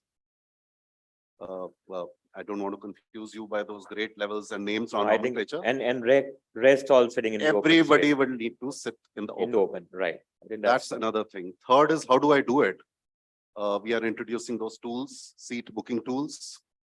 And if I am a functional leader and I have 100 team members who are reporting to me, but I am being allocated only 60 seats. Now I have to manage the peak. There can't be a situation where on some fine day, all 100 guys troop in. That's my failure. And I have pushed that responsibility to the leaders. Yeah. I cannot be marshalling that, but you have to do that. I'm not going to allocate more than 60 seats to you. That's an interesting. They marshal that. They are responsible for flattening the peak. Whether people want to come on Monday or Saturday or Tuesday or Thursday, it's his problem. He does the rostering. Because I have to eliminate wastages and ruthlessly. I can't have 35,000 people for 35,000 seats for 35,000 people. The target is 18,000 seats for 35,000 people. And that's the way it is. And that's the huge design kind of impact on that because of that. Fabulous. So for me, the takeaway is, I think, an interesting takeaway that, one standard for all right now, I think, which is a very big change. So I'm going to go to Pankaj, I'll come to Rahul, and last I'll come to Ruchira. So Pankaj, I think I'll touch upon, specifically around the design development. How are you looking at for your organization? Because we have one organization Concentrix, another one BCG. So I would love to have different and diverse views, in fact, or maybe it may not be different, so different also, but then yeah, at least from an organization standpoint, which reflects the industry. In terms of the design, what is the process that you follow to create more efficient and effective office designs, and which suits you, obviously? Yeah. So Samir, previous panel, we had few architects and designers here. My philosophy is as an occupier, I manage India, ASEAN and ANZ as a region close to 90,000 seats with us. A lot of frontline agent working with us. The initial, the guy gets come out of the college and working with us. So cost of efficiency, then design plays a very important role for us. I was reading a book a few years back. The book's name is Start with a Why by an author, Simon Sinek. I feel design philosophy should also start with a why. Most of the time design comes to you, it is a what. Maximum people can explain how, but no one connects with the why of an occupier. The starting with the why in this particular thing is important. How I'll describe it, for me, a design process starts with 3Ds. One of the most important one, which you often forget, is define. Define involves discovery. Define involves understanding the client's requirement, the work requirement of the people, the culture of the company, and the brand of the company. I think that's where the defining stage starts with. And once we have done that stage, remaining is obvious for us. We all know how to design. We all know how to construct. So it has to be the 3D stage, which is very important, to solve this entire thing. Fabulous. Thank you. I think a very, very pertinent point. And for me, I think starting with why is something that's a takeaway for me. And I think for the audience. Rahul, coming to you, similar question. And how is it that, what's your approach? A great question, Samir, and something that Pankaj mentioned in terms of how the office is a representation of what you stand for. I think that becomes very important. Continuing on the why part of it, our design approach has been, where we spoke to, when I was designing my Delhi office, we spoke to almost 50% of the organization, different groups, different levels, right from most junior, most team members to the senior most, understanding in terms of what they're looking at, in terms of, the new space that is being created. And again, I don't have numbers like Pankaj or Arun sir in terms of, large numbers. But I think that becomes the key fundamental philosophy in terms of what you want to create and how creative you can be in terms of incorporating all the requirements that have come your way, whether it is in terms of space or whether it's in terms of, AVIT or any other requirement. Fabulous. I think one of the biggest takeaway, what I hear is 50% of the organization being consulted. It's a huge collaborative effort to create a space where people can connect and they could say that this is their working space, right? And now, Ruchira, I think one of the most important part, and you're a strong proponent of inclusive design, and I think that's what, after listening to the user group, right? I'm coming to you. Do you think that this kind of inclusive design is given attention and all the details are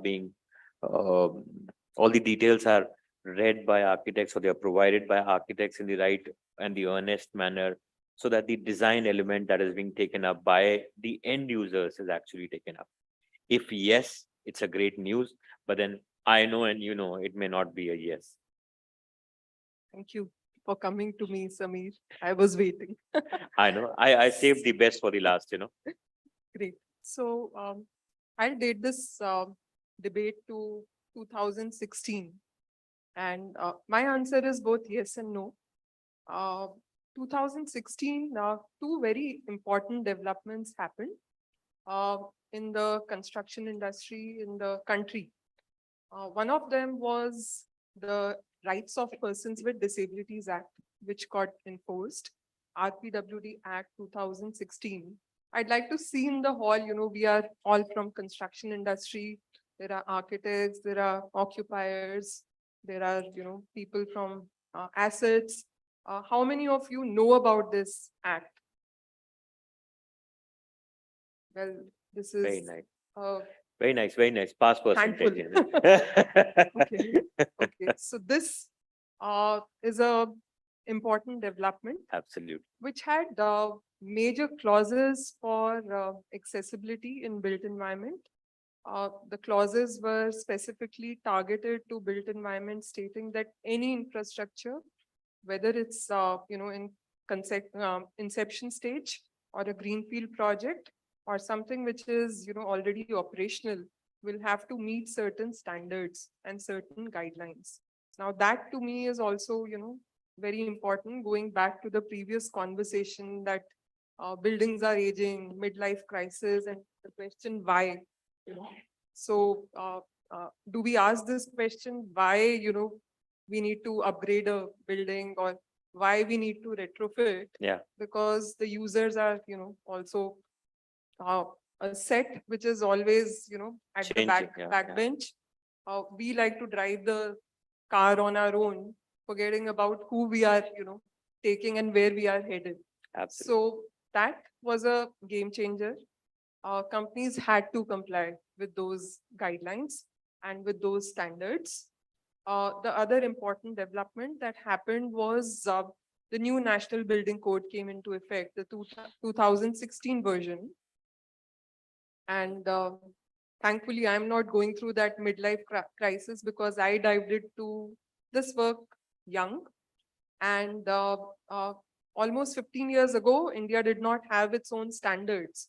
There were guidelines which were hidden in 2005 version of NBC, titled Special Provisions for Special Buildings. So architects and designers went to those provisions only when they were designing a special school for deaf children, something for blind. That's when they went to those guidelines. So that was another very important development. And I'm fortunate that I got a chance, DEOC, my organization got a chance to see those guidelines word by word. When BIS was about to release, there was a huge activism in the disability sector. And they said that, we'll reach the PMO office, hold this publication, because if not now, then when, and if we have to wait for another 10 years, we have missed the bus. So we read through the entire document word by word, and made specific recommendations to ensure that the new code that comes out is universal design aligned. And today I'm very happy to report that 95% of our suggestions are in the new NBC, the new NBC that got released. So these I think two- kudos. Thank you so Fabulous much. work, fabulous work. So these two very important developments happened. And that is the reason why, companies had no choice. Architects did not have any choice but to adhere to it. Occupiers were asking, from a time when I dived into it, we would wait for companies to give us a call, and very few, early movers in this work would call us I to a think the- point where calls yeah. are coming every day. Yeah. And we are attending, and we are, growing. Our tribe is growing. People are understanding what we are talking about. And I'm so happy to see and say that in this hall, there are people, there are architects whom I've worked with, there are occupiers, there are clients with whom I've worked No, with. absolutely. And I think that's a credit to the way the entire thought process has been built. So thank you for sharing that. I think it is very, very inspiring that way. Samir, will you allow me to add something on this very nice point? Yeah, Covered.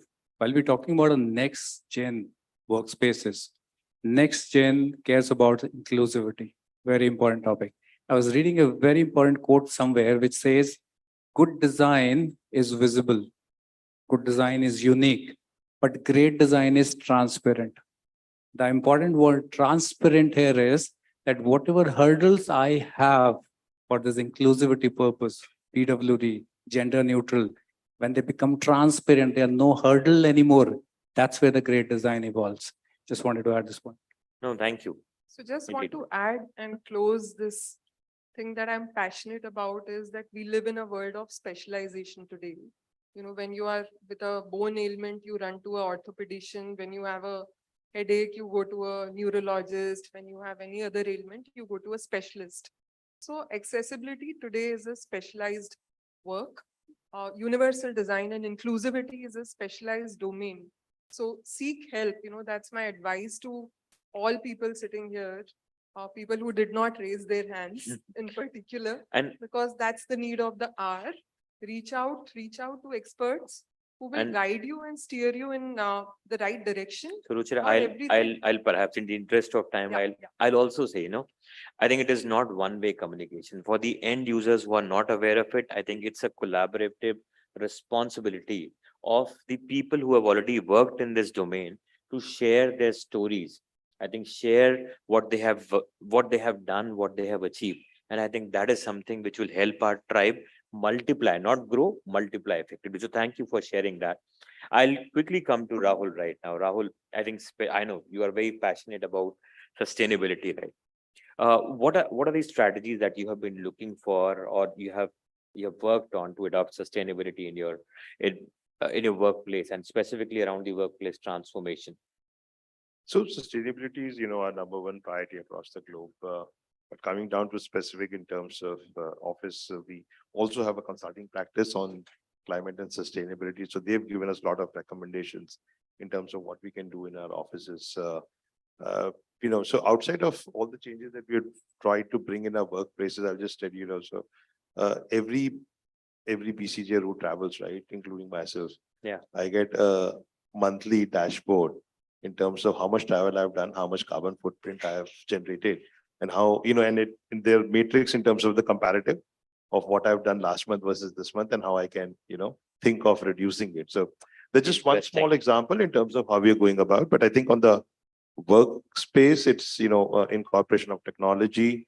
How can I improve, my indoor air quality? How can I get in more biophilia?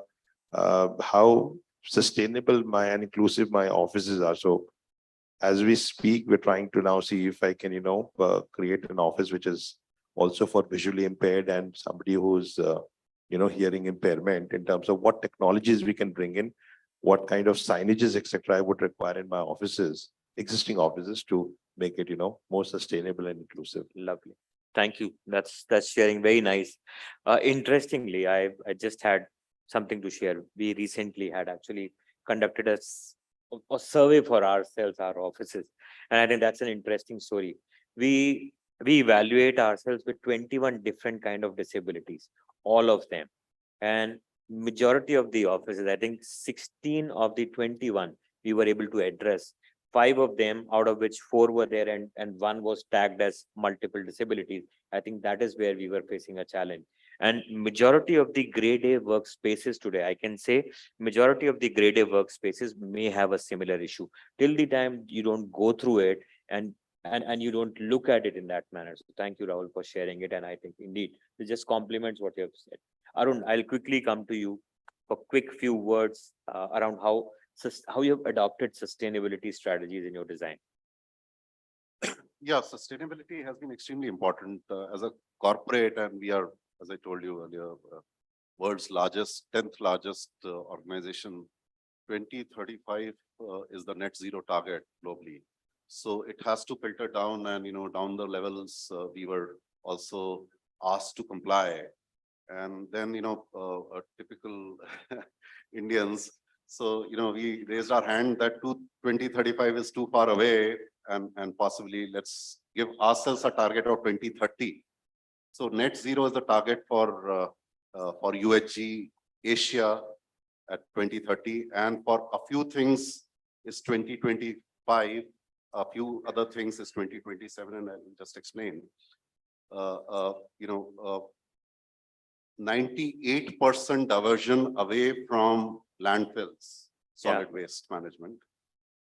That is 2025, and I'm glad to share in India we have already achieved that. Fabulous, fabulous. Kudos. Yeah, I think so, brilliant. Second is, again, pollution is a big issue, and we are just a couple of months away before all those shutdowns happen, October till almost mid-January. So, we said, why can't we create those islands which can actually help in bringing people to our office. And that challenge given to my FM team, and a couple of them are sitting here, was that our indoor air quality has to be better than Switzerland. Yeah. Of course, outdoor Switzerland better and our indoor this. And I'm glad, and Minnesota, which is our headquarters, global headquarters, and it's a district with 10,000 lakes, very pristine and fantastic air quality, etc. And I'm glad to report, within 3 months of that project starting, we have achieved that. In fact, our CEO, group CEO was here yesterday. And he took those photographs and I have put a dashboard in my reception. Wow. And that has happened in Hyderabad. Hyderabad, though it is not such a big issue because of outdoor air quality is much better. But in Gurgaon, and Noida, it's inside my office. And on most days, our indoor air quality is better than Geneva and Minnesota. Thank you. Thank you for sharing that, Arun. I think indeed very, very helpful. I'll quickly come to Gaurav, and I know we are running against time. Suddenly our time from 1 hour got shortened to 40 minutes, and here we get 30 minutes. So this was, where is it? This is not done, you know. Gaurav, I think I'll come to you and then I'll reach. I think how is it that the design strategies are helping in the Gen Z return to office? Quick few thoughts around that. So first is accepting who is Gen Z. I mean, I think everybody who is adaptive to change is Gen Z. And this disclaimer is required because most of people sitting out here would be born before 1990 and as per the rules wouldn't qualify. But I think everybody who's adaptive to change is Gen Z. The younger organizations, irrespective of what the age of the employee is, they are adapting to change. So they are all Gen Next. Important to understand the minds of the occupiers, your tenants. Important to understand how they feel, how they believe, and then design accordingly, right? Just for example, I mean, my FM head is sitting here in the audience.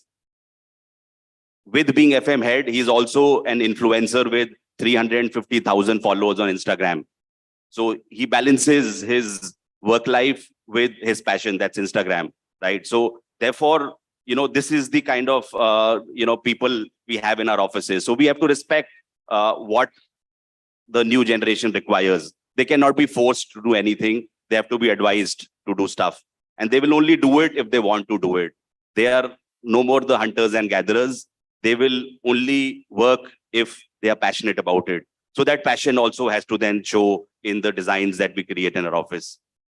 Leave at that. Brilliant. And I think that's where we talk about agility. The new generation talking a lot about collaboration, well-being, and I'll come to you, Ruchira. How do you see that? Are the agile offices of today are looking at well-being also as one of the components? So quick thoughts on it. So by definition, well-being is a state of being happy and healthy.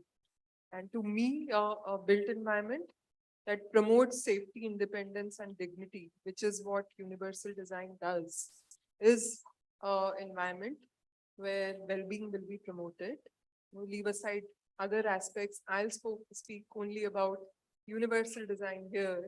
I'll give you a few examples where entryway to a office or a building or a space, if it is designed in a manner that everyone can access it with ease without, regardless of what condition they are in, whether they are on wheelchair, somebody with a stroller, a cart, baby in pram, or both their hands full, or in today's COVID, post-pandemic time, nobody wants to touch that handle. Automatic door is a welcome. Welcome change. Yeah. You are welcoming another person. So you are respecting that individual. You are giving that due dignity to that individual and not saying that, hey, use that backdoor entry because we don't have a ramp here. The doorway is not, I know. wide, or it is difficult for you to maneuver. So that's what universal design is. When you respect another person for who they are, you bring in spaces in your built environment, like, sensory rooms, because neurodiversity is a huge agenda today. Gender neutral washrooms and gender neutral spaces, because there would be people in the workforce who do not associate with the gender, having, mother's room, lactation rooms, wellness spaces. All these are, promoting well-being because you've given respect to a person for who they are. They enter and access a space in a dignified manner. The other aspect would be having infrastructure with lot of detectable cues because, we have aging population, like buildings are aging, and it's only in India that we retire at 60. There are many countries where people are, Allowed not to work retiring. for more. Yeah, They're yeah. allowed to work for longer, and I'm sure we are headed there. So if we, deny our buildings with any color contrast, design, our signage in a manner that people have to go right next to it to read that letter is not done. So, we need to prep ourselves to infuse those detectable cues because there would be visually impaired, there would be aging population. Sure. No, I think, accessing. thank you. So Thank those you are for that aspect also. Okay, last comments from you before we just wind up, I think. Yeah. You want me to comment? Agility? Yeah. Okay, see, agility without any doubt becomes very important in this environment. For my entire career, I was more into transactions and project development. Where I became more into takeover and facility management portion, I realized how it becomes very important. And new generation is without any doubt agile. I'll give you a very small example. While we are talking about this hybrid workspaces, how do we ensure that work at home and work at office becomes one of the most important agility piece. I just checked, there's a very important thing. Whenever we need some kind of motivation, we want to get away from the work, we need spaces where we can bump into our colleagues, share our problems with them. Some may call it gossip, some may call it a motivation, right? I at least call it motivation. So you need to have those kind of nuggets which can help you, boost yourself. What will happen to a work at home employee? How will you find it? If he goes out, he says maid hasn't come, some dishes are kept, wife expects you to clean it. That's what working from home means. What do you do with it? So there was a very important concept which we learned is in your work at home environment itself, you can create virtual cafes. What you can do is there is an office floor layout over there. You can just go and check in over there. You'll get an opportunity to meet someone over a video call who's also waiting for that opportunity to be in there and connect with it. That's where the real agility comes in, and you prefer to come back to office only for interaction. That's what, Samir, I would like to add. No, thank you. I think this is a very interesting perspective and a lot of it which has been said, and I'm sure we could go on and on and on. I think this is one of the topics which is very close to all your hearts. So in the interest of time, we will not open for question.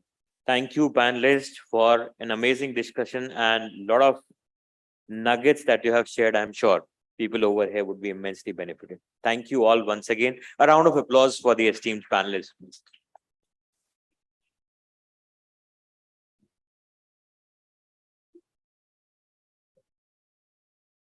Thank you so much, Samir, for this engaging discussion.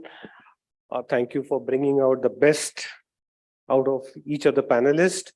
I guess we learned a lot today through this discussion, how the new age workplace functions, inclusive design, RPWD laws, optimizing spaces, and universal design, of course. Wish we could have more time and have given them more time to discuss it further, but we can always take it offline. Thank you, Samir. And to felicitate the panel, may I please request Mr. Partha Karmakar from Ravels to join us on stage, and Somnath Chaudhary from Dorma Kaaba. With a round of applause, can you please welcome the gentlemen? Samir, can you step ahead? A round of applause for our moderator, Arunji.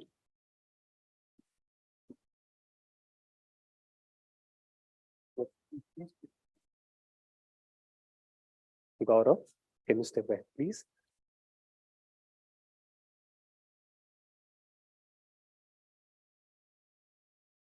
Rahul.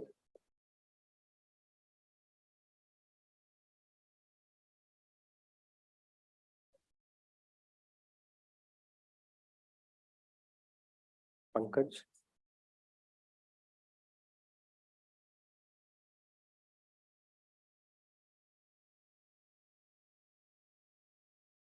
Ruchira.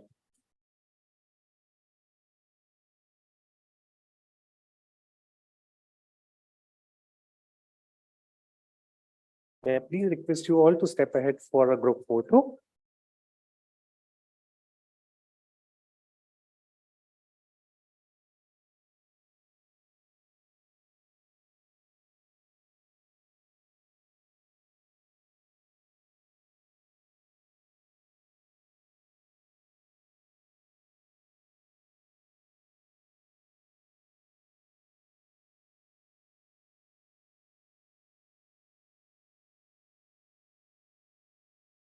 Thank you all.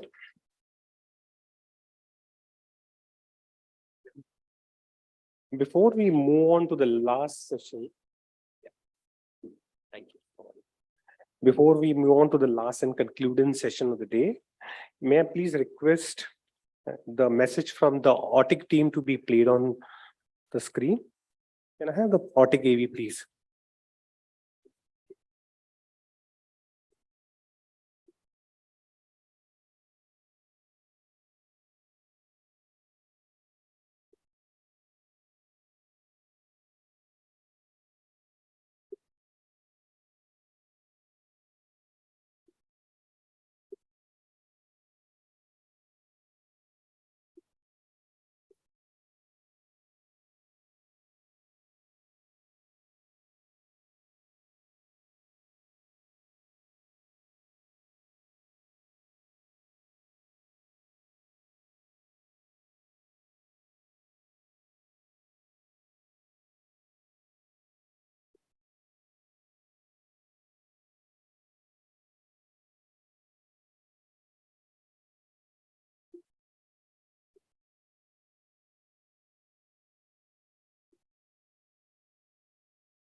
And now our concluding session, changing nature of work and workplaces. And to do the honors, may I please request our moderator, Harshada Pimpalkhare, Senior Director Corporate Fit-Out, Colliers India, to join us on stage and introduce the panel. With a round of applause, Harshada.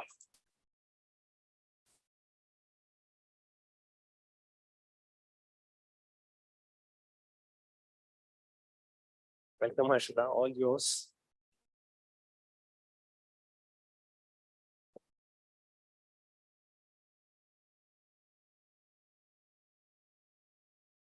Good evening and a very warm welcome. I would like to have the panel discussion, I would like to invite the panelist, Neelam Chhabra from Max Life Insurance, Assistant Vice President, Facilities, India. Welcome, Neelam. Yeah, am I audible? A yes would help. Thank you. Hi, Neelam. Next in line is Sanjay Mehta from Executive Director, Professional Services from Grant Thornton. Hi, Sanjay. Next is Kapil Agrawal, Head of Real Estate, Bharti Airtel.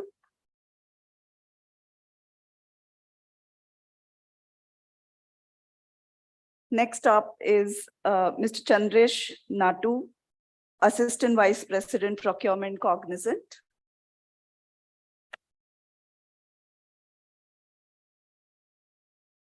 Okay, he also deserves a round of applause.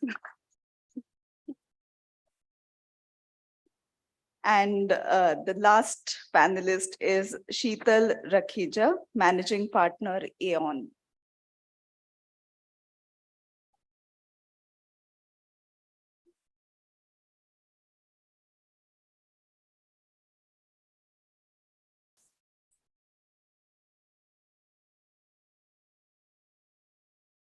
So very good evening and a warm welcome to the panelists and everyone who is present out here. We know the time is about 8:45 and everybody wants to just disperse and have a good dinner out there. So we'll keep it light. We'll try to make it fun so that you don't get bored. The topic for this discussion today is future of office, the changing nature of work and workplace. But before we get on to the topic, I think most of you all must be knowing the panel, but I would ask them to have a quick round of introduction. I think maybe we can start with Neelam from there. Hi, good evening all. मुझे कौन-कौन नहीं जानता यहाँ पे? Yeah, I really want to know. So I'm Neelam Chhabra, working as the AVP at Max Life Insurance. In my career, I have worked with BCG, Boston Consulting Group, Airtel, the largest piece of my career, from where Kapil comes from, Interglobe Technologies, and Samsung. So these were my few companies where I have worked at, for facilities, administration, and that's my introduction. Sanjay? Yeah, so Sanjay Mehta, I handle what is called as workplace enablement. It's encompasses admin, facilities, projects, risk, employee services, business services. So we are not somebody who is just projects or admin. We are workplace enablement. I work with EY, with Grant Thornton now, with ICICI Pro, with Etisalat, with NIIT, and with the Foundry when I started my career. So it's been checkered manufacturing, IT, BPO, insurance, consulting, and now advisory. Hi, good evening, everyone. I'm Kapil Agarwal. I'm a part of Bharti Airtel's real estate team. We are a part of the supply chain group, but we manage end-to-end construction of real estate, right from acquisition to making the buildings and executing our offices.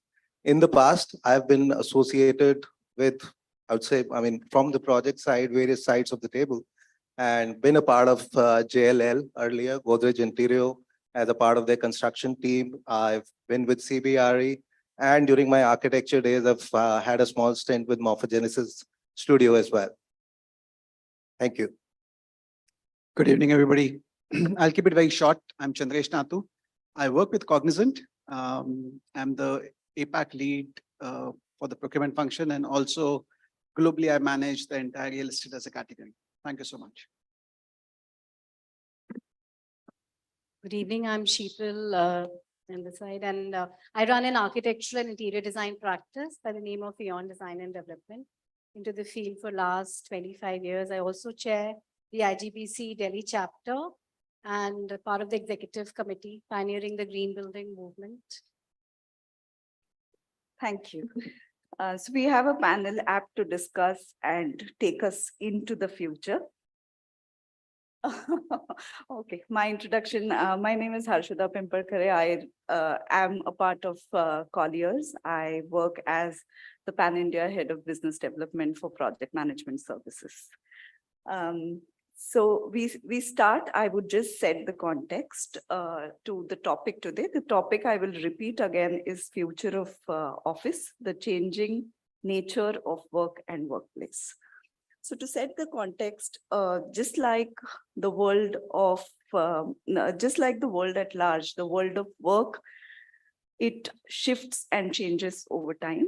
The pandemic has completely changed the face of what work looked like before. And this way of working instantly yet firmly became popular. And the phrases like, I'll just read it, work, WHF, WFA, which is work from home, work from anywhere, work from Goa, smart working, all of these were coined, and hybrid work became a reality. A lot of us denied it for years together, but it did become a reality in the pandemic. The definition of hybrid working, however, remain quite vague. So you can decide your way. It is not a one size fit all kind of a solution. But in all of this, what remained constant was work. What changed or became a variable was a place. And all of us have accepted it as our new normal. It is said that when adversity hits,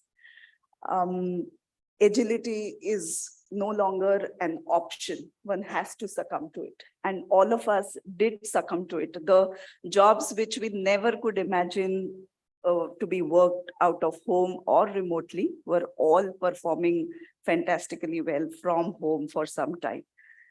The ways of work in that sense were shifting from earlier. That time we were talking about ratios. We were talking about 80-20 ratios or a 70-30 ratios, but never really did it happen that the work was taken completely remote. The pandemic accelerated these three broad trends, which I would like to stress upon, which is remote working, which is e-commerce, and faster adoption of digital technology. I think these are the three trends that govern how we work today, and it is going to govern for some time how the work is going to look like. The future of work, I think, refers to an informed perspective on what organizations and businesses needs to know on how the work will shift. And given that digitization and other trends that we spoke about, plus how workforces and workplaces are to be prepared for those changes. So that's what pretty much the future refers to. With that being said, I will open the panel with a question for all of you, and I would ask you one by one to answer it. Maybe start with the most senior member here. Which is the current work environment in terms of, what is the current work environment in terms of occupancy level as well as other terms in your organization? Have you made any changes in the recent past to accommodate the changing user needs? Yeah, so you said it, we are at WFA, work from anywhere. And we've been there for almost a year and a half now. Agility was there. So immediately after pandemic, we moved quickly into that. We have not had any issues so far working on WFA. But with the change of people wanting to come back to office, suddenly the cacophony, the amount of number of people in the office started increasing. We have our book my desk options. You need to book your desk to come to office. You need to book your locker to keep your things in the office. It's easy. It's not difficult, like 60 people will be only allowed for 100, 60 seats allowed for 100 people, like Arun said the other way. You book, whoever comes into the office first can be booking in.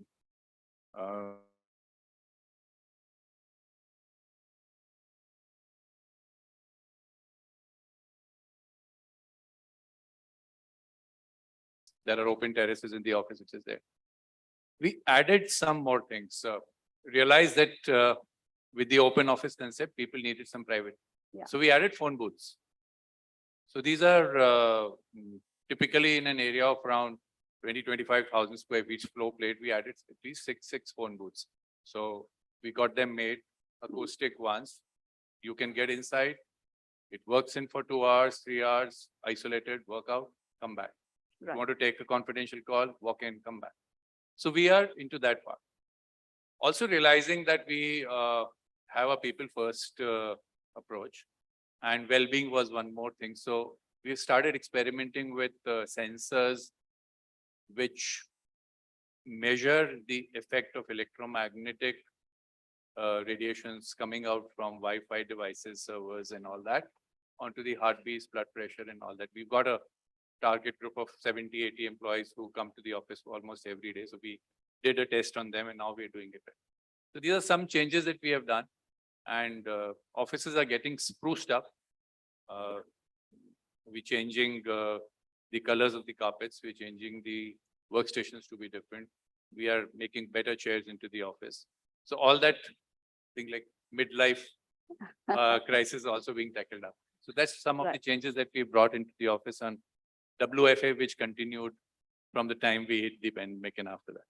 Right. So while that continues, you still made an attempt to refurbish your office and adapt to the changing needs of the user. Added those few things which we found were necessary for people to be comfortable in the office and Right. work at that point.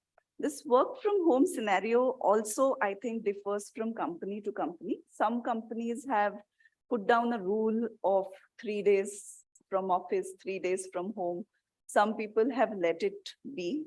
And I'm sure the facility management team and members here are facing the most difficult issues for dealing with these kind of things. But I will let Neelam to first answer the first question and then move on to the next. So Harshita, I would say at Max Life Insurance, we were fortunately making our new workspace, which is in Udyog Vihar, 1.2 lakh square feet.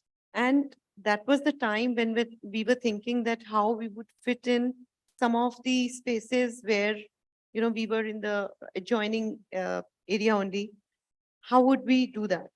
And we may have to go for an additional space. But that was the time which was definitely a change for our thoughts, for the real estate strategy. We reached out to the departments. We asked them that what is the number of people they would think that they are critical to be in office? Yeah. And hence the design phase started.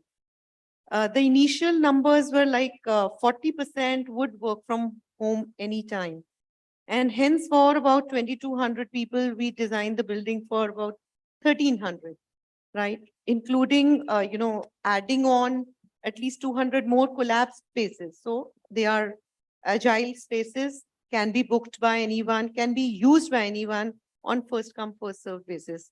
We did the seat booking app also, but it was not used effectively. Maybe people didn't, you know, felt the need of booking it because they were getting the spaces. Now, recently, just 6 months back, the numbers have now drastically increased. Now there are requests coming in that there are more employees coming in. We have to have, you know, the strategy has now gone to the boardroom to discuss about that we need to have more space. Because, you know, in the occupancy levels, which were earlier decided to be 40% work from home, it has now dipped to 25, 30%. So for that 10 to 15%, we are looking for more spaces. We are now going to add more.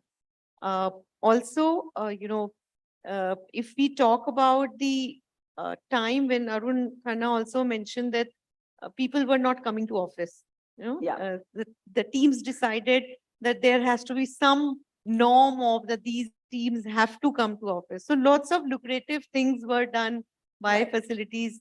So we had, you know, as caring and collaboration is our value, which is published. We have done a lot of things in a large cafeteria, large food court, you know, inviting people that this is what is there, having foodie Fridays, having more people to come to office. Now, you know, as facility management, our team was 100% anytime because we can't work from home and Absolutely. manage the facilities. Although we say that it's, you know, 40% work from home for others, we have to facilitate those teams who are coming 60%. So this is how the numbers have now changed at what it was in 2020. But again, the effort has been made to bring people back, give Yes. them some incentives that they look forward to come back to office. That's right. And it is succeeding. It is actually making it better. It is increasing your number of people in your office, increasing the operational efficiencies also, I'm sure with that. Yes, So- and today we have completed 1 year in our new building. Today is our first anniversary. Congratulations on that. Kapil, we know you don't have office floor plates, you have buildings. So how about that? So I think amongst all the panelists, I would say, I mean, we are a different organization. And I can also say Neelam can talk about that organization more than me because she's stayed there for quite a long time. But if you look at, I mean, work during the pandemic, I think we were one organization where, I mean, our employees were out in the field while we were all sitting at homes.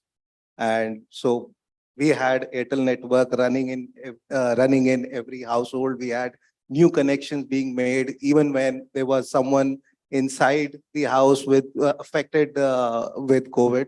But apart from that, I think we're talking about the journey after COVID. So our office is primarily been more of work from office. I think the hybrid culture is there, but since we are varied in terms of our teams that are structured, so you can say that the younger part of our teams, you could the digital teams and the Airtel business side are teams where the work from anywhere policy or a part hybrid policy is applicable. And we've started accommodating that in all the new workspaces that we're doing. But the rest of our teams and are still more traditional. And I think I have, except for peak lockdowns, have spent every part of my working time at office throughout the last 2 years. So are we saying that work from home doesn't exist for certain segments of the work, or certain companies as a policy, they are not accepting work from home? Is that something that we are sort of getting to? No, so the acceptance is there, but it's just the feasibility. So I mean, Airtel has more than 250 office and technical buildings throughout the country, right? And these are people ranging from about 3 to 4 people in a technical building to the largest being in Airtel Center, which is more than 5,000 people. Yeah. So the variety and requirements is different for every office and every building, and the solution is different as well. So part of the business, yes, work from anywhere policy is there, or part hybrid policy is being followed. But the rest of us, I think, us as real estate professionals or facility management, we have to be at the office to facilitate everyone coming, whether it's 10 people or 1,000. So we keep monitoring the increase in the number of people, but I think we jumped our numbers pretty quickly. And I think within a few months, we were at 100% capacity. So you are back to work. You are back to office.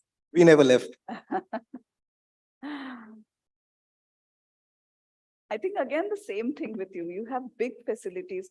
Cognizant has a huge number of people.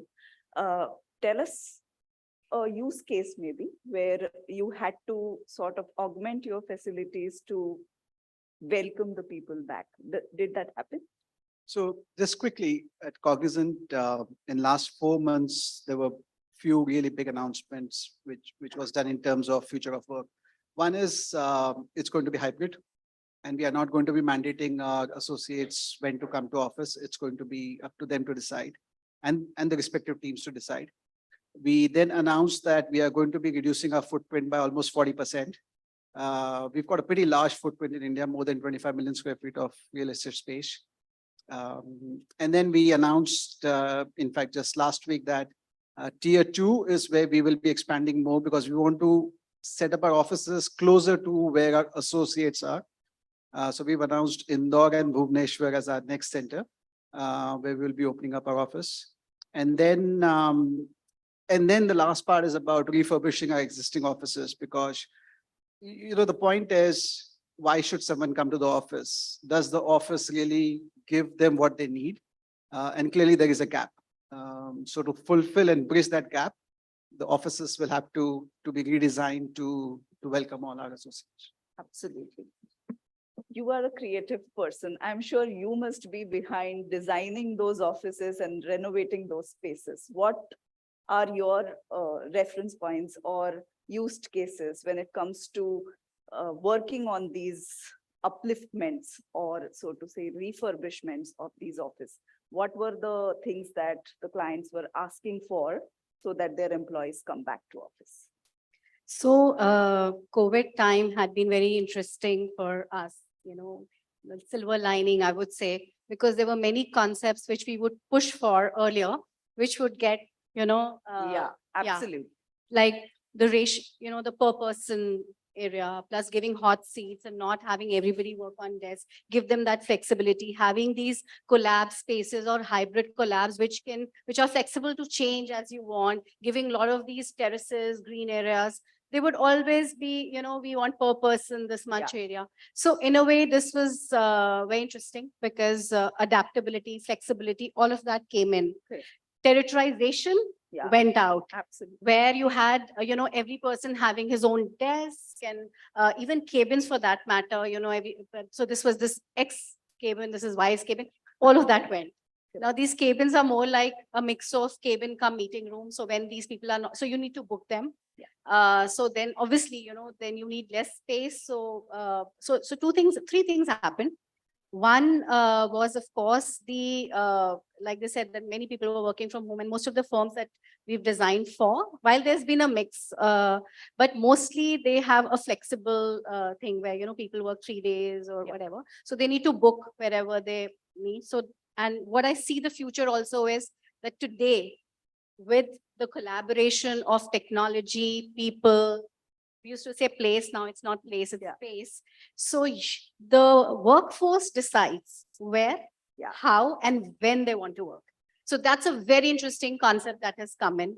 And so they decide who they want to collaborate with, which room they want to make, whether they want to be collaborative today, whether they want to have a focus room, whether they want to have. So then next, which happened was the ratio of the fixed seats to the hot seats. Hot seats means collaborative seats and all. That ratio, which was 10 to 19, and we used to fight for giving more of those hot seats. It's now almost 40%, 30 to 40% in many offices that we've done. So interestingly for us, just before, just when COVID hit, all these projects that we were done, they went on a standstill. After the first wave of COVID in 2021, they were rethought and redesigned, and they took in most of our, design inputs. And now they've just, 2-3 offices, large scale MNCs, we've finished. And people just love it. If people love to be back because it's centered around the framework of human-centric design. It's not just, office space. It's about their thermal comfort, acoustic, day lighting, natural lighting, biophilic, you name it, it's all there, So people love coming, they are all back and they love to, now they're, of course, they're fighting, like they said that, now they need more numbers. So this is the change we saw big time. And what's happened is, so coming from that IGBC and projects that we've always done have been, the focus has been environment responsibility. And our projects have been a benchmark in terms of energy efficiency, in terms of, how much human-centric, of course, how much of oxygen is there, how much is it healthy, PM 2.5, we've always been doing that. Now it's become so much easier because everybody understands that language. Absolutely. So we see now it's so much more easier to get all of that done, so. But that brings me to another question. While, we have wishes, we have list of things that we need our offices to have. We have list of demands that needed to be fulfilled after COVID. I have 2 people here who manage facilities day in and day out, and I want to target this question to Neelam and Mr. Nathu. Can you talk about some of the upsides and operational challenges that you face, given that there is a surge of people wanting to get back to office, and then suddenly there is a day when there is nobody in the office. The offices are designed for a certain number of people in terms of the design of HVAC, in terms of the everything pretty much. How do you really manage that? And how do you manage the numbers for the business? Because ultimately, every seat counts, right? So how do you really deal with that on an operational level? Yeah, so it starts with parking. Parking, definitely, when we talk of hybrid model, we had not designed it as much for the 100% people to come in. There is an issue. We are now taking up additional area. We are first in Gurgaon to have valet services for parking in our own standalone building. So that helps people to just park near the main gate and they just go for their meetings. If we talk of the operational challenges, yes, it impacts the Occupancy at the cafeteria at the peak hours. HVAC, definitely when people are more, it impacts. The meeting rooms are like, if it's a capacity of 10, there are 20 people with extra chairs, it impacts the air condition there. So many such things, but operationally, I would say, initially we had thought that we are saving costs and the mathematics would turn out to be better in terms of real estate, turning out to be all the pointers of costs which are there in facilities. But somehow it is now not as you would say 30% saving, but it is now going back. We are not saving as much what we had thought. But was And- there a point when you decided to downsize or do adjustments in the design of the office space to bring down to bring in the efficiencies and?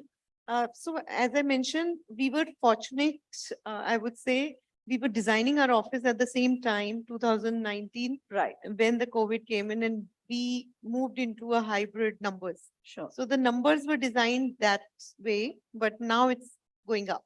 Yeah. How about? Yes, I'll just, not cover the same points, but the only thing which was different in our case was that we had planned in a way that we were opening up floors depending upon what the demand was. So we did not open up our entire set of facilities. So even today, we don't have more than 40% of our floors which are operational. And which has been worked along with business and HR. I think one of the things which is extremely important going forward for everybody who is here is to really understand what the business wants and needs and when do they really want to come and operate. And what's the HR strategy in terms of the engagement and so on and so forth. So that, there is a very well alignment in terms of the support and the experience what we are providing, because shouldn't happen that, an associate who is coming to office is not getting a good experience just because you've decided not to open up the entire facility. Yeah. So that's a very important factor and how you are ensuring that all those aspects are getting covered. To add, Harshada, facilities management is the executor here. So HR and all the business player, the leads. Yeah. Play a big role in the office Policies management and the all that, numbers. Yeah, So decided by. HR makes the policies, business wants those policies and Correct. facilities executes it. Right.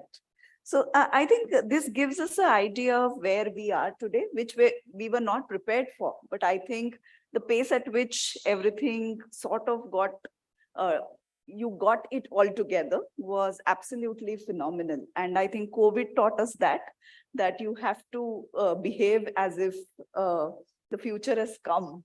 We would have never done this so fast had it not been for COVID.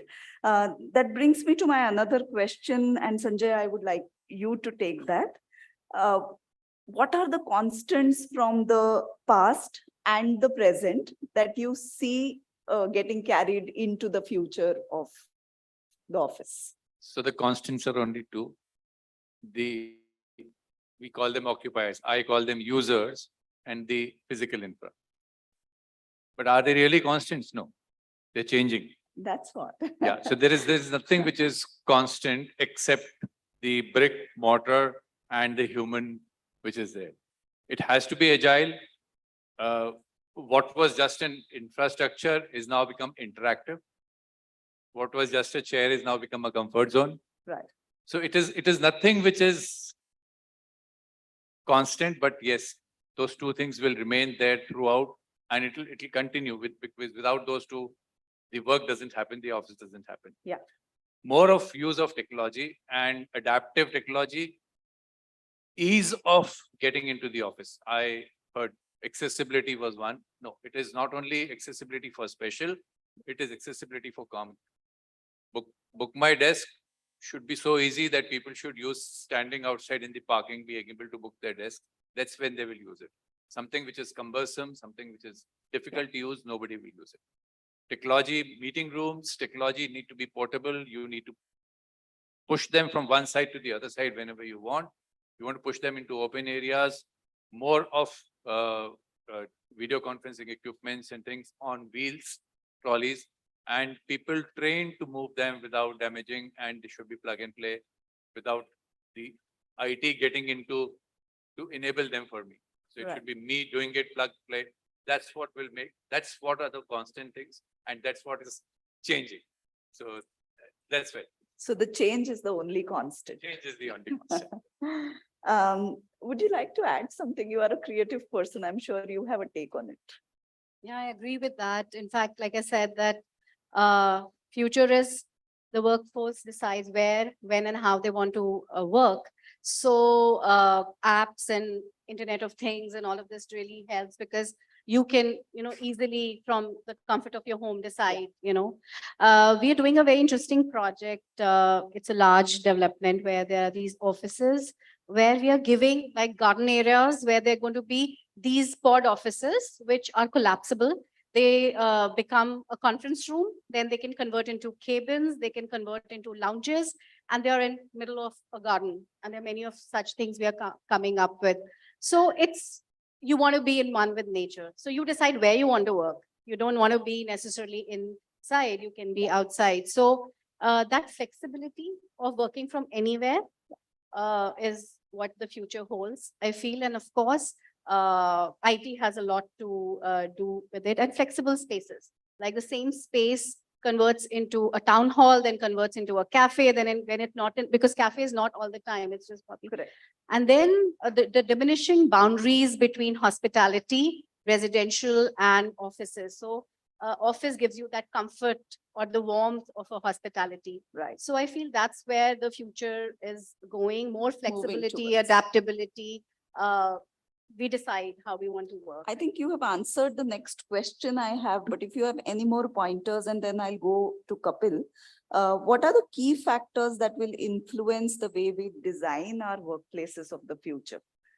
So the key factors are definitely the technology and flexibility and adaptability. Like the person decides, and of course, environment and sustainability has a big role with, that calling of net zero going forward, and, commitments from everywhere. That's what. So we will have offices which can have the minimal footprint, which generate their own energy. Yeah. And of course, which are sustainable, green, very healthy, human-centric approach. We're talking about lighting, which is circadian lighting, which change color, because it's all about human comfort, while taking care of the environment responsibility. That's the future. Anything? Kapil? Maybe Just adding to it, it is the ease of usage is what will become the driving force. You may want to put whatever technology you want. The ease of the user to use it is what is the key thing that will happen.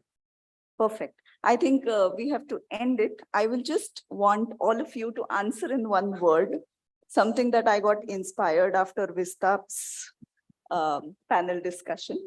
Just imagine yourself to be in future. I'm going to be asking each one of you one question that will tell us what the offices of the future would be. Imagine yourself in the future and answer this. Working with robots. Well, it has to be in my hand. Possible. Yes. Offices that look more or less like how it is today. In future, will the offices look the same, like how they look today? No, definitely not. Definitely not. Working remotely forever.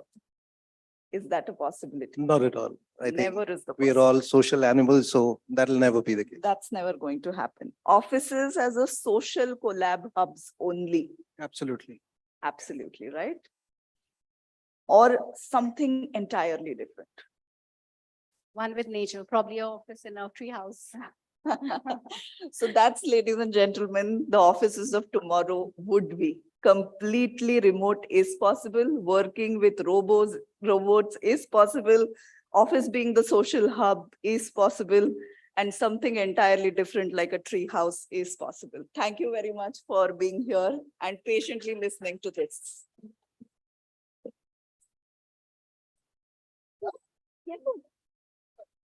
I'm good, I'm good. I'm so sorry. Harshada, thank you so much for that beautiful moderation. I could see, and she dragged all the speakers out. She got them in line with all her points and she did all her efforts. And thank you so much for bringing this together for us. I would love to call on stage Mr. Rohit Raju from Mr. Rohit Raju Philip from Nescafe, who is the senior channel executive with the brand, and also Mr. Umesh Gai, who is the managing director at Otic Partitions, to give them and this beautiful panel that we had a small token of appreciation from our end. Requesting both the gentlemen to please come on stage.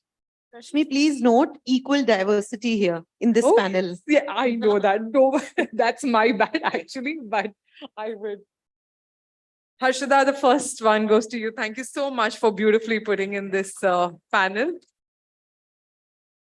The next one goes to Mr. Chandresh Natu from Cognizant. Mr. Chandresh, thank you so much for joining us.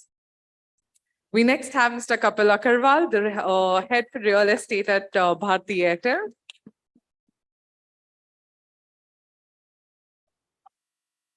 We next have Ms. Neelam Chhabra, the Assistant Vice President for Facilities India at Max Life Insurance. We have Mr. Sanjay Mehta.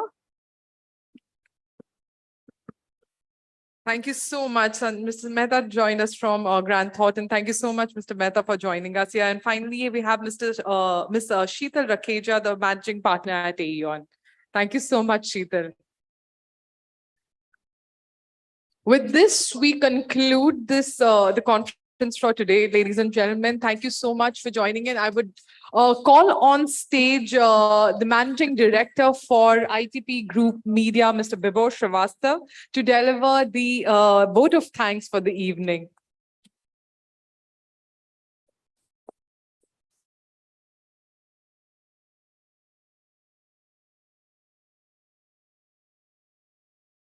All right, I think it's so amazing to learn so many things tonight. All good things come to an end, but with a promise to another. So I think in Hyderabad, we hold the next 13th edition on 10th of October.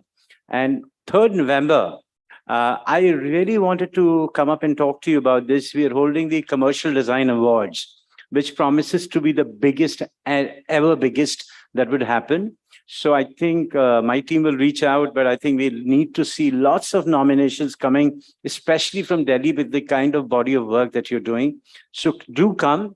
And I think tomorrow also at Shangri-La, we're doing the design debate. And Amrita, would you have a slide very quickly? It's something that we believe that I think can foster a spirit of collaboration and ideation, which we strongly believe.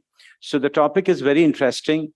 Mr. Partha from Havels have really helped us to curate something extraordinary in the clutter that exists in the architecture fraternity, and it's called the Architect Interiors India Design Debate. And the topic is very nice, and lots of architects and designers, my friend Ritu is sitting behind, and Ritu's promised me to come. There she is waving. Her body of work is absolutely gorgeous and very large scale project. Oh, that's right. I wish these guys could have removed the chairs, but these are all our great designer friends that we're going to see, and about 250 plus. The designers from Delhi will be there, and we are talking and debating a topic which is called the aesthetics versus economics. So Parthaji, thank you very much. He's the man who helped us to say that you must create a thread of discussion. There has to be enormous debate. So I think until the year end, we have lots and lots of excitement, and we're going to be back on Delhi again on 21st of August at Hotel Pullman, where we do Hotelier India GM debate. We are the largest in the hospitality sector. And then I'm very happy to announce Marriott International worldwide and Hotelier India. We are doing a residential conclave. It's called Marriott International Design Confluence. And it's going to be the music to the ears of the architect fraternity.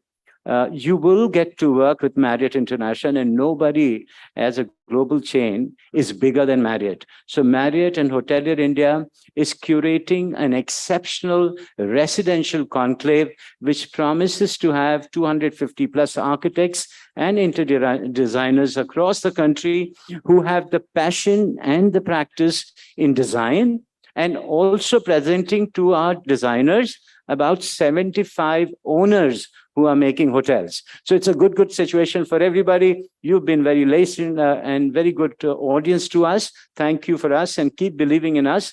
And all our partners, thanks, big hand to everybody in the room. The night is young, the bar is open, and I, for one, will raise the toast together. Thank you, ladies and gentlemen.